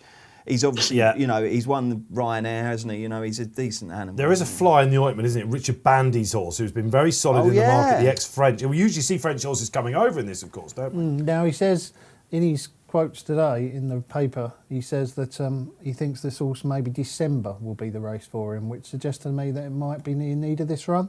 This is the handicap, isn't it? Is it only the festival that's not the handicap? This is a handy. Yeah, the festival's the championship race now. Tiger Roll was going to run at one point. He was in wasn't this, yeah, he was. But my ears always prick up when you hear things like that, because you've got to remember that for December. Diesel Dally will be ready. So this is a watching race then with the diesel. For Diesel, yeah. Can I go back to Balco's Ryanair? Yeah. Okay. He beat Undersow. He beat Frodon, Q Card. I mean, it was only 6 runners, and so people tended not to take too seriously. But he beat some right good horses. He was 8-1 that He's day. only 10. Yeah. So perhaps he is the one here, but we'll see. Bruce, have you this course mapped out now for us? No, I haven't tell us what they're jumping no. next. I haven't got a clue. I was sitting there just now when we were talking about the cross country. Now I haven't got a clue where anyone is. Now I've just realised I've got to commentate on it. There's an argument for G doing this. He stands in the middle. I can help you out here. Yeah. Okay, can you just do it? This will have to be a joint effort. Yeah. Can you just do it? Yeah, absolutely. Oh, brilliant! Thanks. I know this one. Why have you got 2 laptops? I'd suggest perhaps we don't let him loose on the whole race. One's Barry's, so they're off. Off we go for the cross country. So Good far, luck. so good, G-Rod. Now, Balco's in front, is he? Or is that the... No, that's not. That's the That's other yours, one. G. That's the stable Alpha. mate. That's Alpha in front, isn't it? Yeah, and Freewheeling Dylan, is that? They're going no pace. Back on the lashes right on the outside.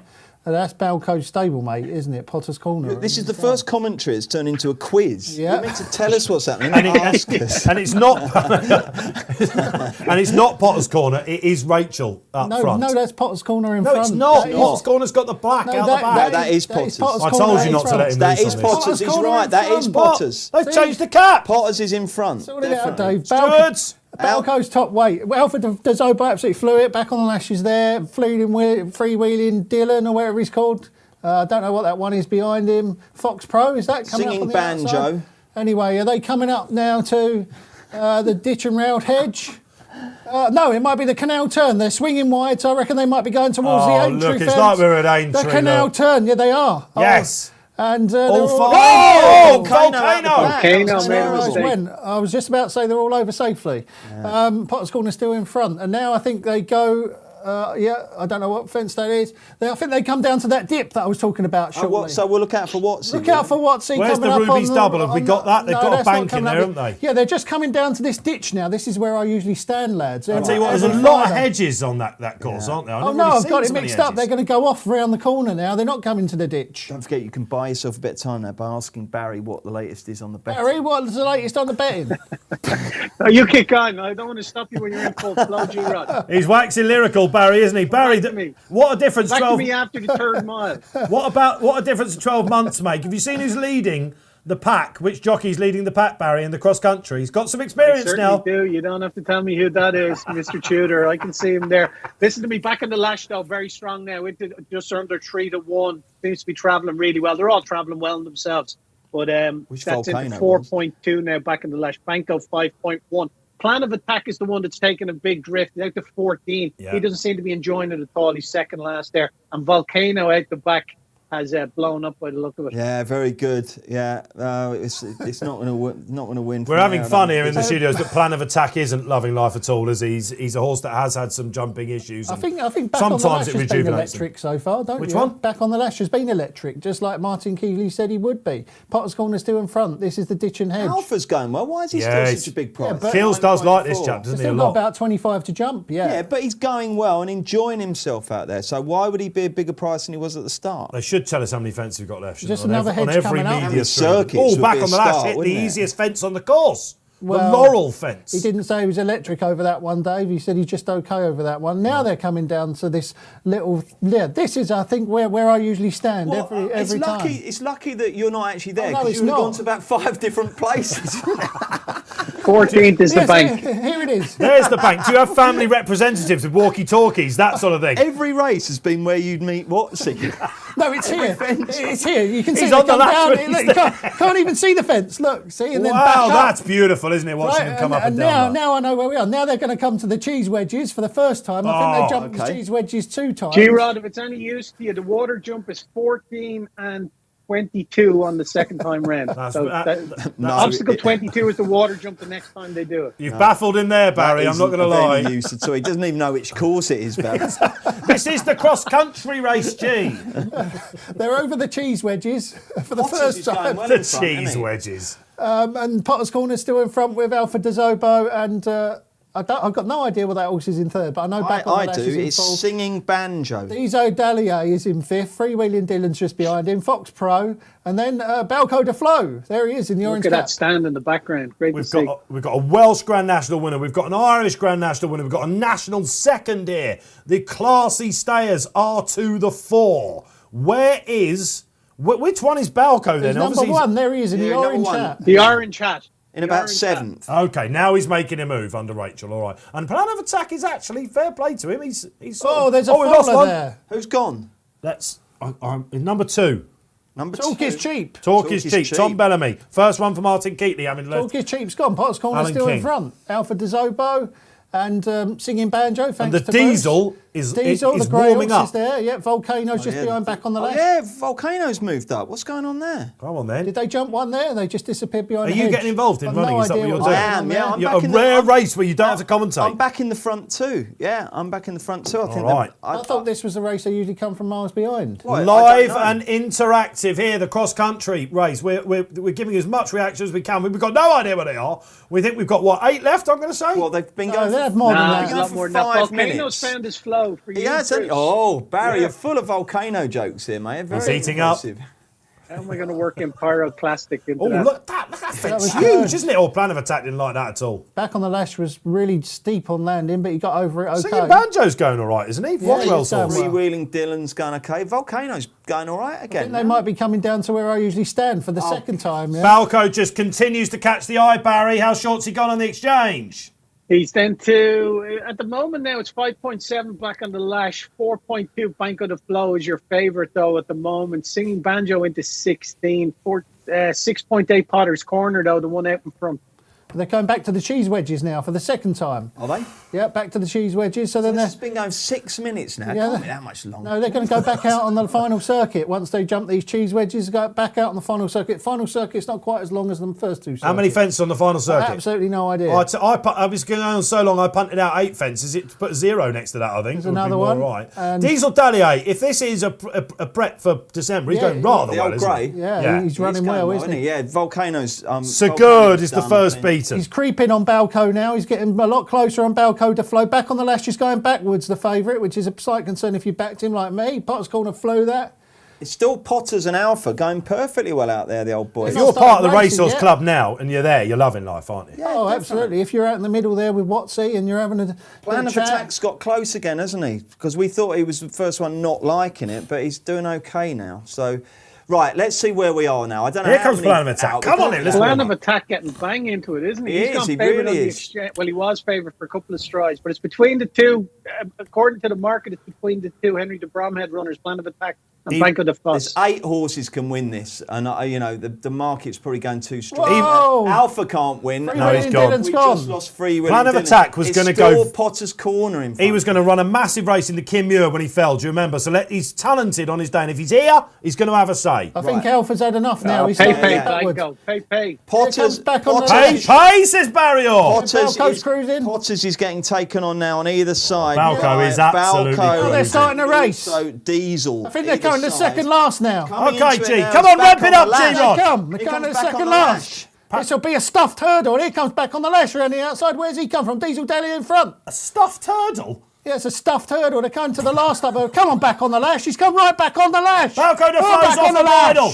Look Oh, at back on the lash. He's hard on the steel. I hope he stays. Back on the lash. He's been Mine given Keely's anything worried he's but. on the stage. Potters isn't done with, lads. Come on, back on the lash. Oh, this is hangover in the Get wages up. between No, the two. no. The ex-French horse. Diesel Dallier's in front. Let's hope he blows up. Singing Come on, back on the Banjo's lash. got a tune still in him. I don't think he's staying. Diesel comes Dallier's Plan. going to see him Yeah, off, isn't he? good.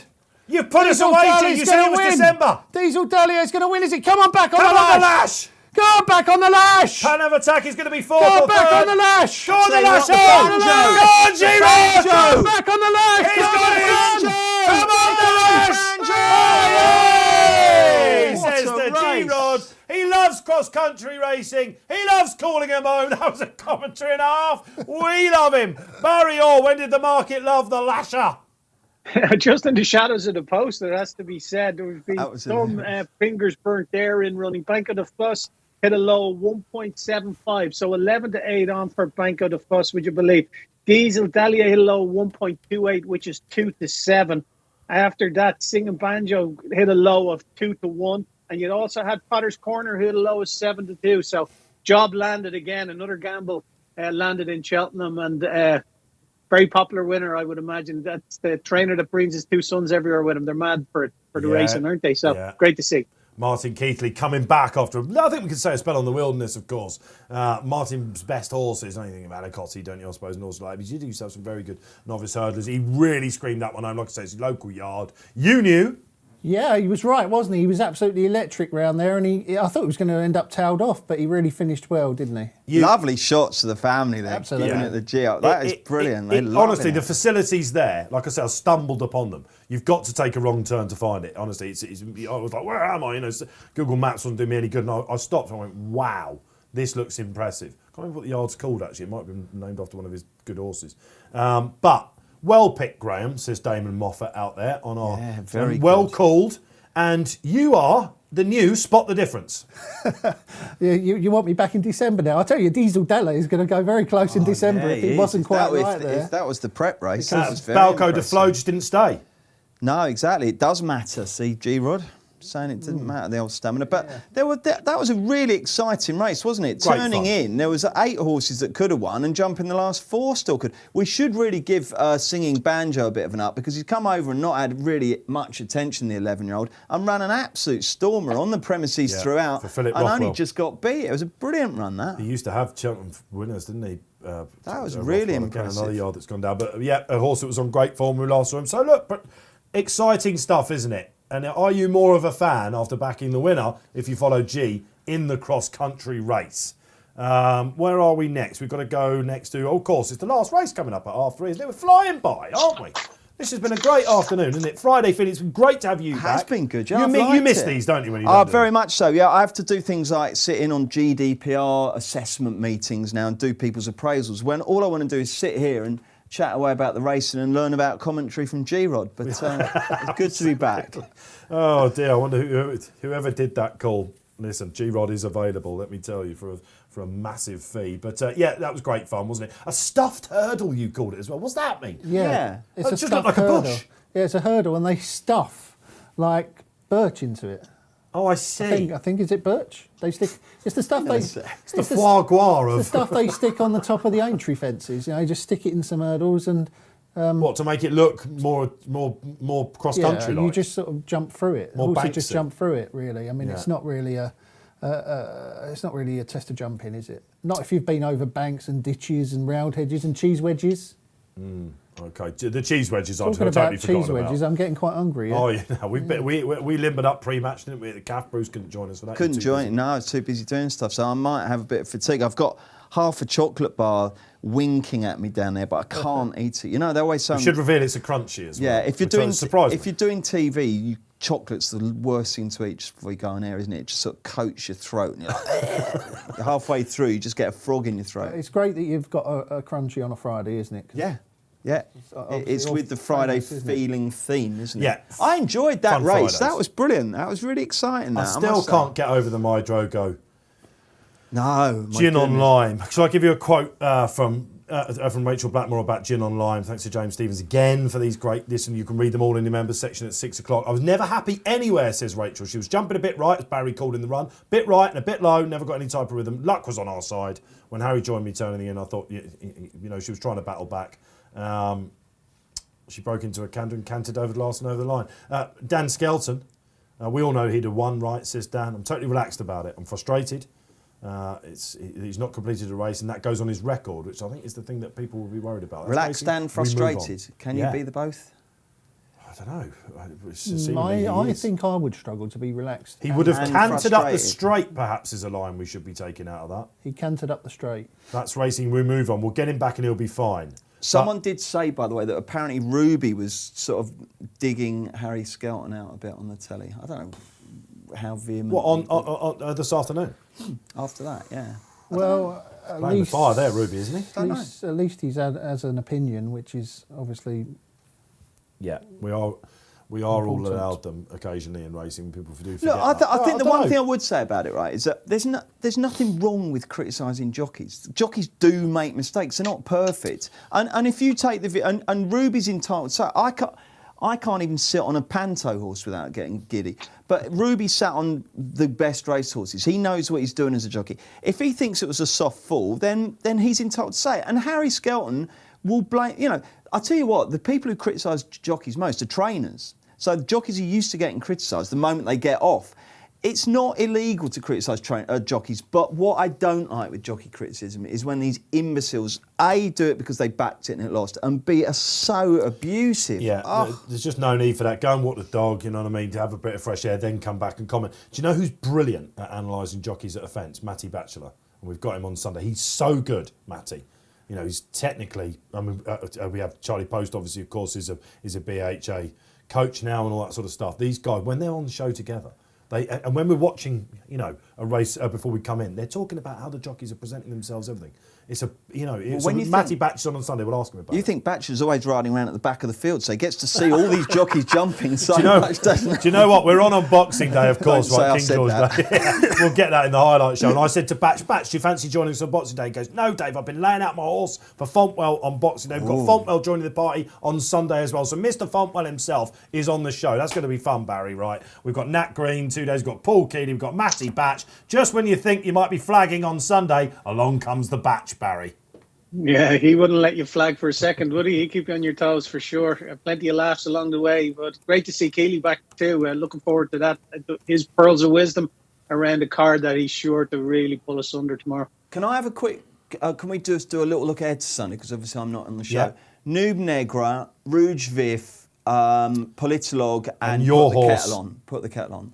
I mean, I know that, you know, we're disappointed with the field sizes, but when you got 4 that good, you don't mind in the Said it this Schlur on morning. Sunday. This is one you're not so disappointed by. It's going to be a brilliant race. Who that, wins isn't it, G-Rod? I think Nubinegra will win that. Do you? He should have won the champion chase for He's sure. the one that we didn't tip this morning, you know, and we were talking to Dan as well.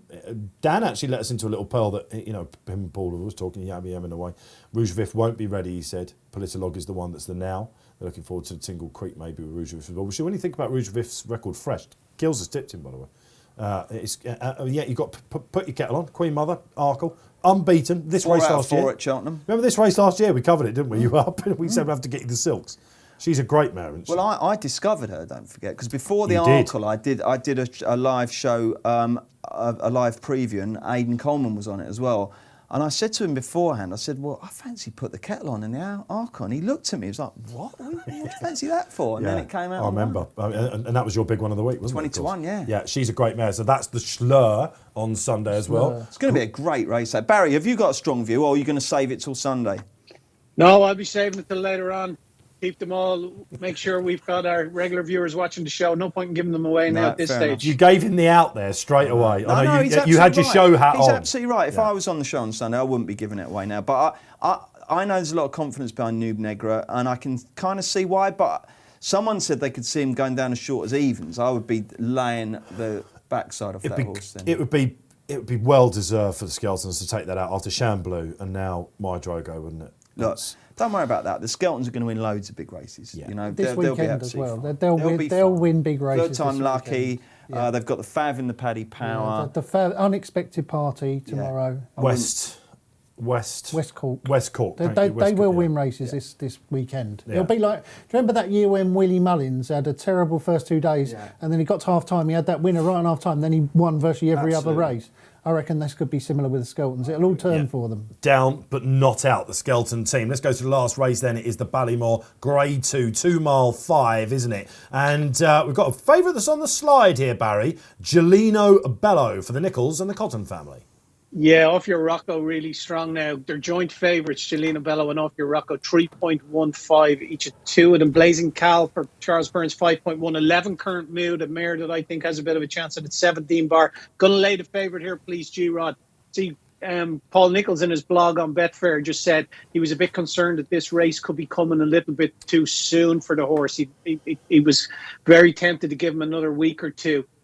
So that's a concern. And also the race in Aintree, a lot of those horses were making their debuts just like him over hurdles, and none of that form has been put to the test yet. So until it is at 2-1, I'm happy to take him on. So take 50 quid of the backer stake. Actually, we're going to go to 9-4 now, 3.25. We'll take 50 quid of the backer stake there, and we're a layer of Jelena Bello. I think it's a strong race. Current mood, the mare has a chance. Blazing Cal has a chance. Off Your Rocco was impressive last day, has been impressive on his last two wins. So happy to take the favourite on at the price.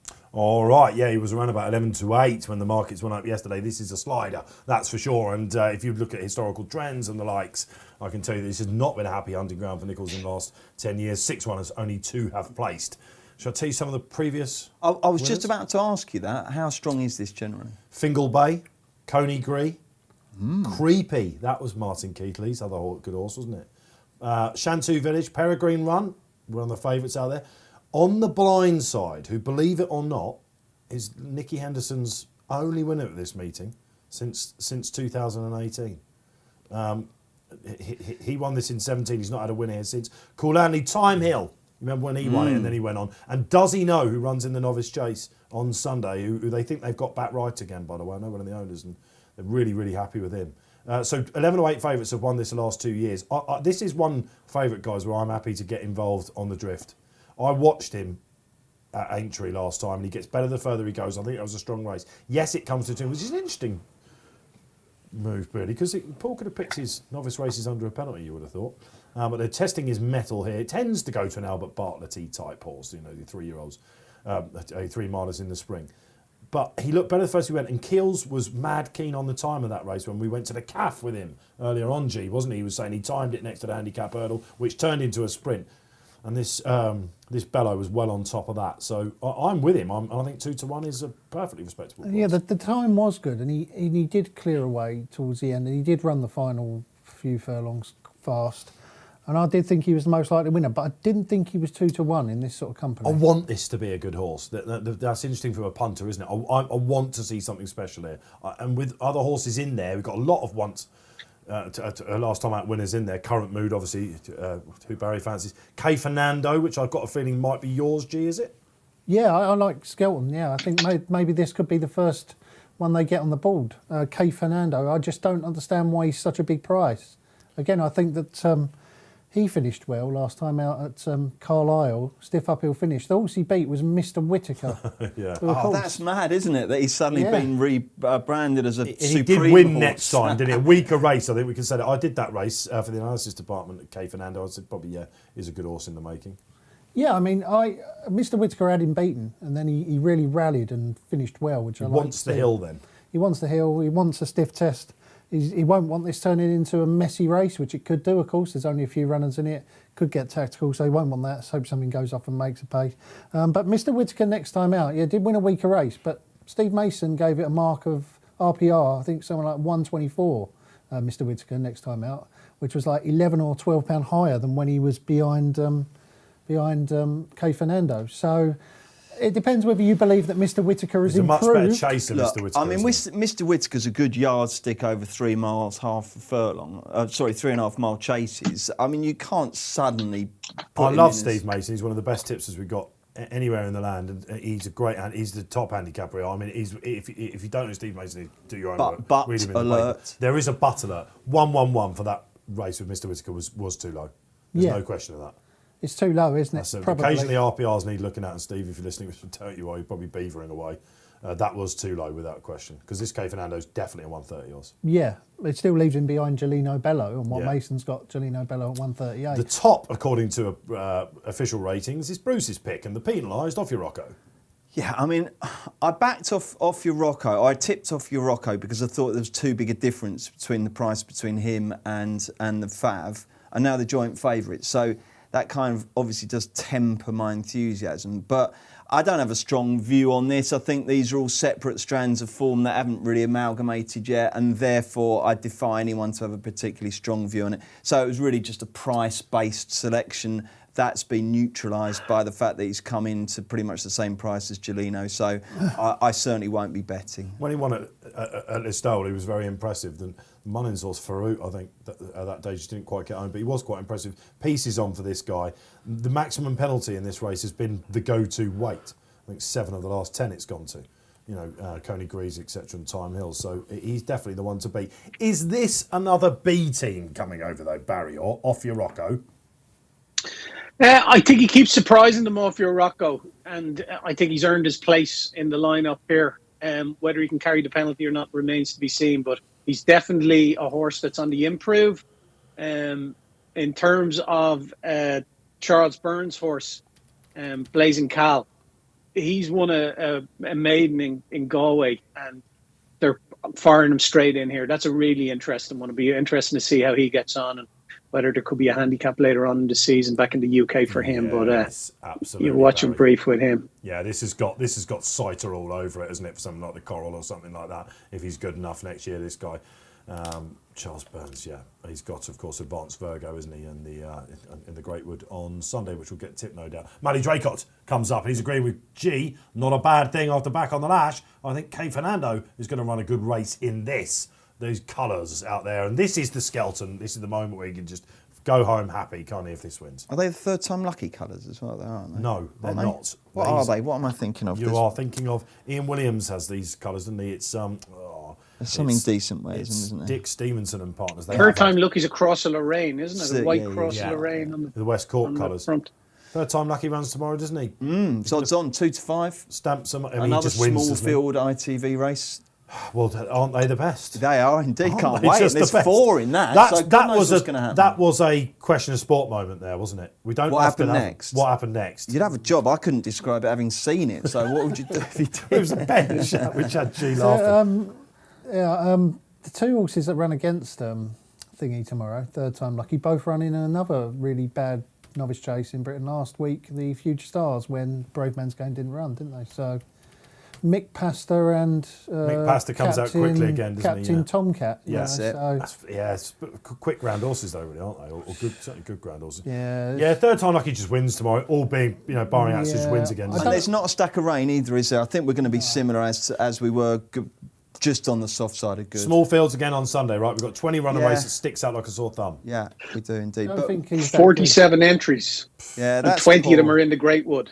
That's poor. And I'll tell you what as well. Imagine if the Irish horses hadn't travelled over for this. Yeah. There's all these British racing fans and industry professionals moaning about the fact that Ireland come over and plunder them all. Thank goodness they are coming over. Yeah. Because I'll tell you what as well. The vast majority of racegoers just want to see good horses running. They don't care whether they're Irish trained or British trained now. And I think that the meeting would be in an awful state of affairs if the Irish didn't come over. So, fair play to Elliott and de Bromhead and the others for coming over, and they deserve every success that comes this way. I was looking in the paper today, by the way.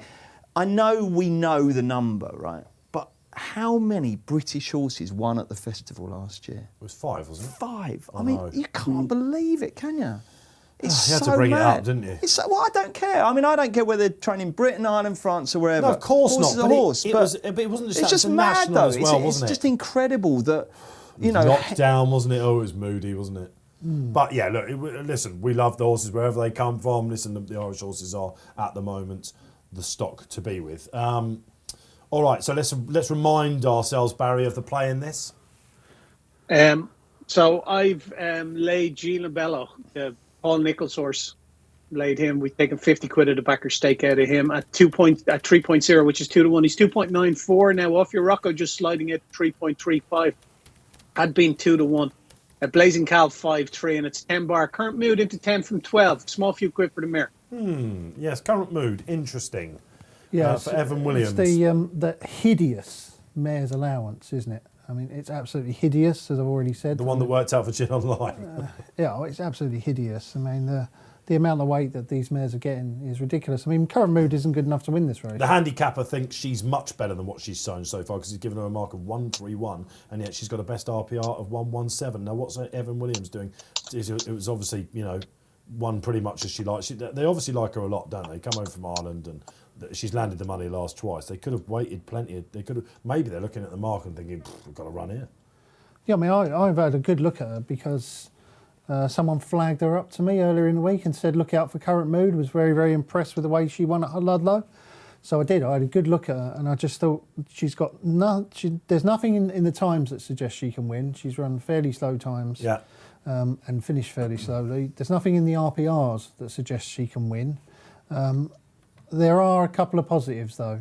Number one is Evan Williams is absolutely flying, and he had a good winner at Exeter the other day. Cool. Cody bidding to win the Paddy Power for the second time. And the other positive is the hideous mare's allowance. Do you want to say that again? What should it be? Well, it should be certainly no more than £3, which it is on the flat, but they could easily get away with none. Would that then mean that lots of mares don't stay in training, or?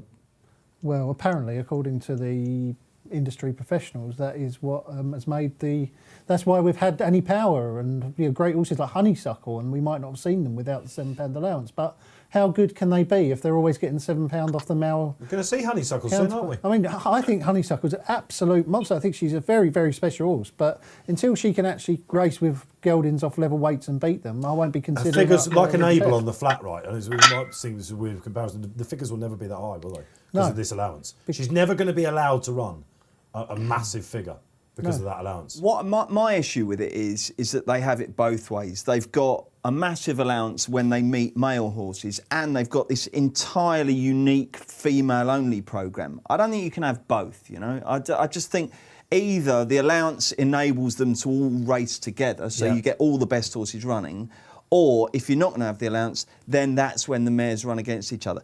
The dilution of festival through the mares racing, and it's obviously getting worse now. We've got the mares chase next year as well.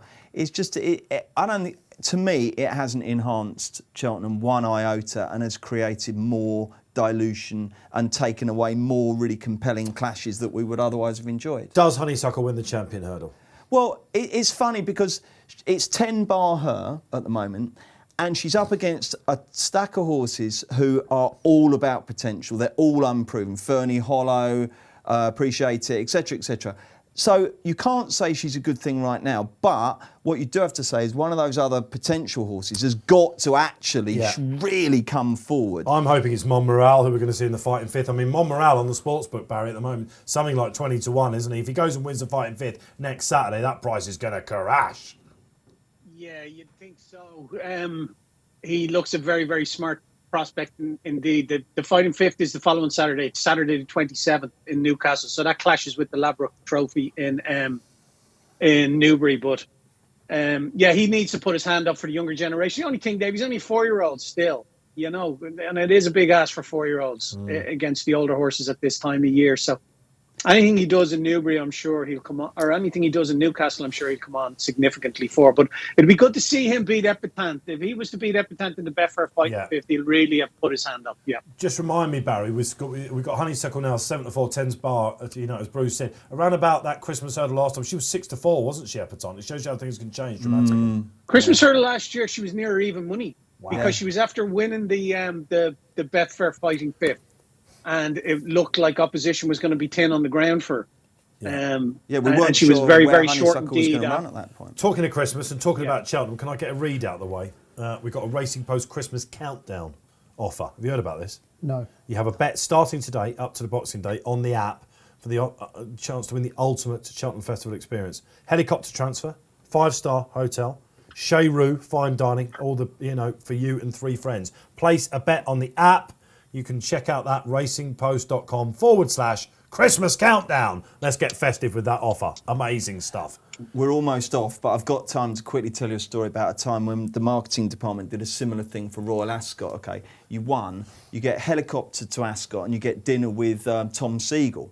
Okay, so this fella won it, and he was a local cabbie whose sister put him in for it. She was into racing, he wasn't. He'd never heard of Tom. He didn't like helicopters, and he only lived in Slough, so he got a taxi along. And sat there and never said a word. Oh, no. So if you win it, please be into racing. Yeah, well, I think betting on the app hopefully will put you on it. So don't miss that whatsoever. OK, we're coming up to the final race. What price now then, Gelino Bello, Barry? You sucked. They flip-flopped again, Dave. Aye. It's crazy. They've gone 288 off your Rocco and 3-2 Gelino Bello now. So it keeps flip-flopping, but clear favourite now off your Rocco. 5-9 Blazing Cal, 11 Current Mood. Thanks, Barry. Crazy stuff today. Only 4 races, but what drama we've had. Let's hope this isn't a Mickey Mouse race. I can't spot a leader, G. Can you? No, it could be messy. You do get the feeling the way the market's going, they think this off your Rocco might Glenn win. Castley will want to make it. Glenn Castley will go off in front here. Let's hope you're right then. Where is he? Yes, he's lining up in front. All right then, Bruce, for the final time today. Great to have you back on the show doing the calling. Let's hope this is a perler. Thank you very much, Dave. Final race for Racing Post live on day 1 of the festival, 3:30 at Cheltenham. They're off, and it's significant to note there are spots of rain on the camera lens. I don't think there's anything particularly heavy forecast, so it might come to nothing, but keep an eye on the weather. They jumped the first of probably 13 flights of hurdles, I would say. And over the first of them, is that Current Mood out in front? It is. Current Mood from Glenn Castley. Settling nicely in third is Gelino Bello. On the outside of that one is Off Your Rocker, takes that in fourth from K. Fernando. And finally, we've got Blazing Cal. Has anything happened in the early forays, Barry, to put a ripple in the market? Nothing at all. 7-4 off your Rocco, 9-4 Gelino Bello, 6.4 Blazing Cal, and 10.5 Current Mood. Very same as what they were when they jumped off, Bruce. Yeah. Anything to say, G-Rod? Anything excite you so far? No, not really. Righto. They're not really going any pace, are they? No. Very steady. They are an Indian file, thankfully, which means they're going all right. I mean, 32 mile per hour, it's sort of average. It's gin on lime, my Drogo pace pretty much, isn't it? Bit keen, Blazing Cal, if you had to be picky on one of them, but apart from that, it's fine. Well, I'm not happy about my one then if they go no pace because he's in last place. No, they're not going no pace. They're just not going absolutely mad. Mine's slow, isn't he? 30 miles an hour is okay. They're going uphill. I tell you what though, he jumps well this Skelton, K. Do you know what? I don't want to stoke any fires here, but I've got to be honest. I'm watching Harry and I'm thinking what must be going through his mind. With all, lots was said after the festival, wasn't it? All these good novices now, he's waiting as long as he can for. And people say, "We didn't wait on my Drogo," but he is. They are riding more patiently. Well, you say that, but I mean, don't forget earlier in that day at Wetherby, he won the mare's race on Molly Oscar's Wishes. And did exactly the same thing. Kicked on into the straight and won. So I don't think it will bother him one iota. They're very confident and they've got every reason to be. The jumping walk will be the final one in a circuit's time. And Current Mood, it is sedate. It leads over that. They're all settled though, which is nice. None of them are wagging their heads around or anything and wasting energy. Glenn Castley is in second. Gelino Bello is in third. The favourite, Off Your Rocco, is in fourth. On the inside in fifth is Blazing Cal. And finally, but very close up, is K. Fernando. If I was writing the running comments there, I would have put an X down on flight 4 for Blazing Cal, who hit it. So watch his jumping. Is that how you do it? Yeah. You X the flight? Well, you do it all different ways. I mean, Sky Plus is the way to do it, really, or something like that, but sort of do it. We all have different ways of doing it. Some people get the race postcards and do it as it goes. Yeah.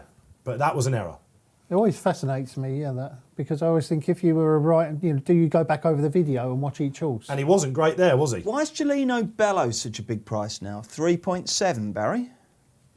He's made career shape over some of them, but I thought he was travelling well. I thought they're all travelling well in themselves. I wouldn't read too much into it. It's not a massive movement. He was 3.25 out to 3.5, so only quarter of a. What I would say about him is, if you watch back, and on your replays, that Aintree run, he looks the first of the principals beating that Aintree, and the way he comes back on the bridle at the last was impressive.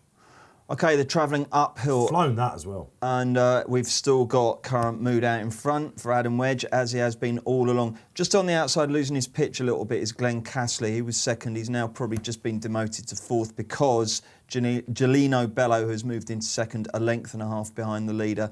On the inside, tapping away nicely, is Off Your Rocco. And then we've got K. Fernando and finally Blazing Cal. Pace just been injected into the race by Adam Wedge. Aboard Current Mood, and he's going quite nicely. But tracking his every inch is Harry Cobden on Gelino Bello.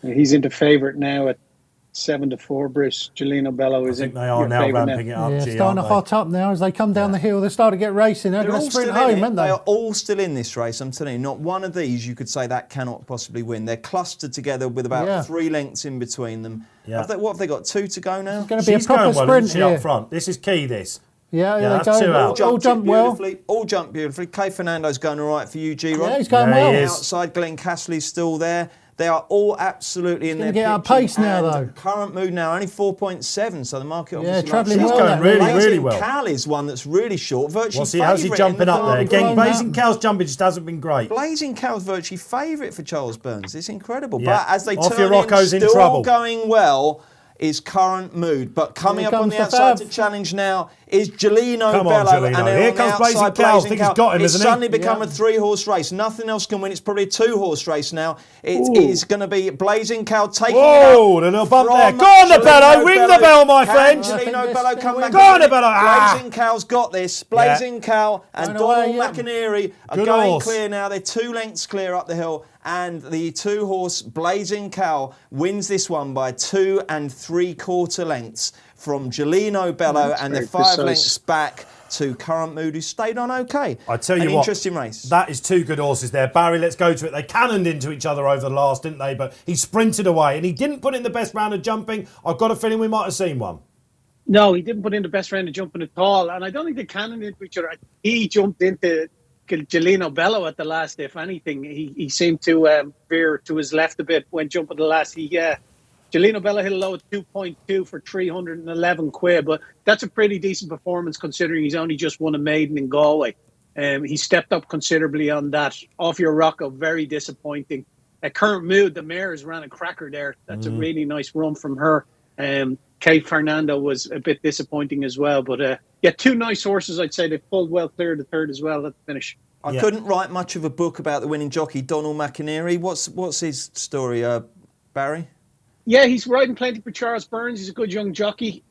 He's getting plenty of rides as well. It's obviously very, very competitive over here, but he's holding his own against the best of them. Blazing Cal, 25-1 first show for the Ballymore and 20-1 for the Albert Bartlett. Having backed the second, I still think he's a really good horse. He's coming back at the line, isn't he? Let's dissect it then. The final race here on RP Live this afternoon. 2 more days to come your way, of course. The Skelton was just something wrong there, wasn't there? Dropped out really tamely once the taps got turned on the Skelton horse to Kay Fernando. It drifted quite badly in the market, so it wasn't fancied. Off your Rocco was disappointing. Obviously, I think the now horse has won the race and the future horse has finished second. Yeah, it was definitely the chaser in the pack was second, wasn't it? I just like the way that he's fiddled his way round. What, and he the- got the winner of the the second? winner. He got a racing post. I know he was, sort of 7 to 2ish or whatever he was on the course, and there's money for him. But with a racing post rating of 124 for winning at Galway, Burns is looking at this and thinking, right, if I get a nice second or third, we know he goes around the course. Let's have a look at him. Now he's won. Was that handicap's gone? Is he going to have to go down the sort of potato race No, route? it shouldn't be. Yeah, should still be okay. I suspect you will see him in a graded race come Cheltenham though now. And this is one of those races, isn't it? At the October meeting, Bruce, where you might go, it's too early. And I like to move it. It runs on the Sunday, of course. A lot of people saying, 33-1.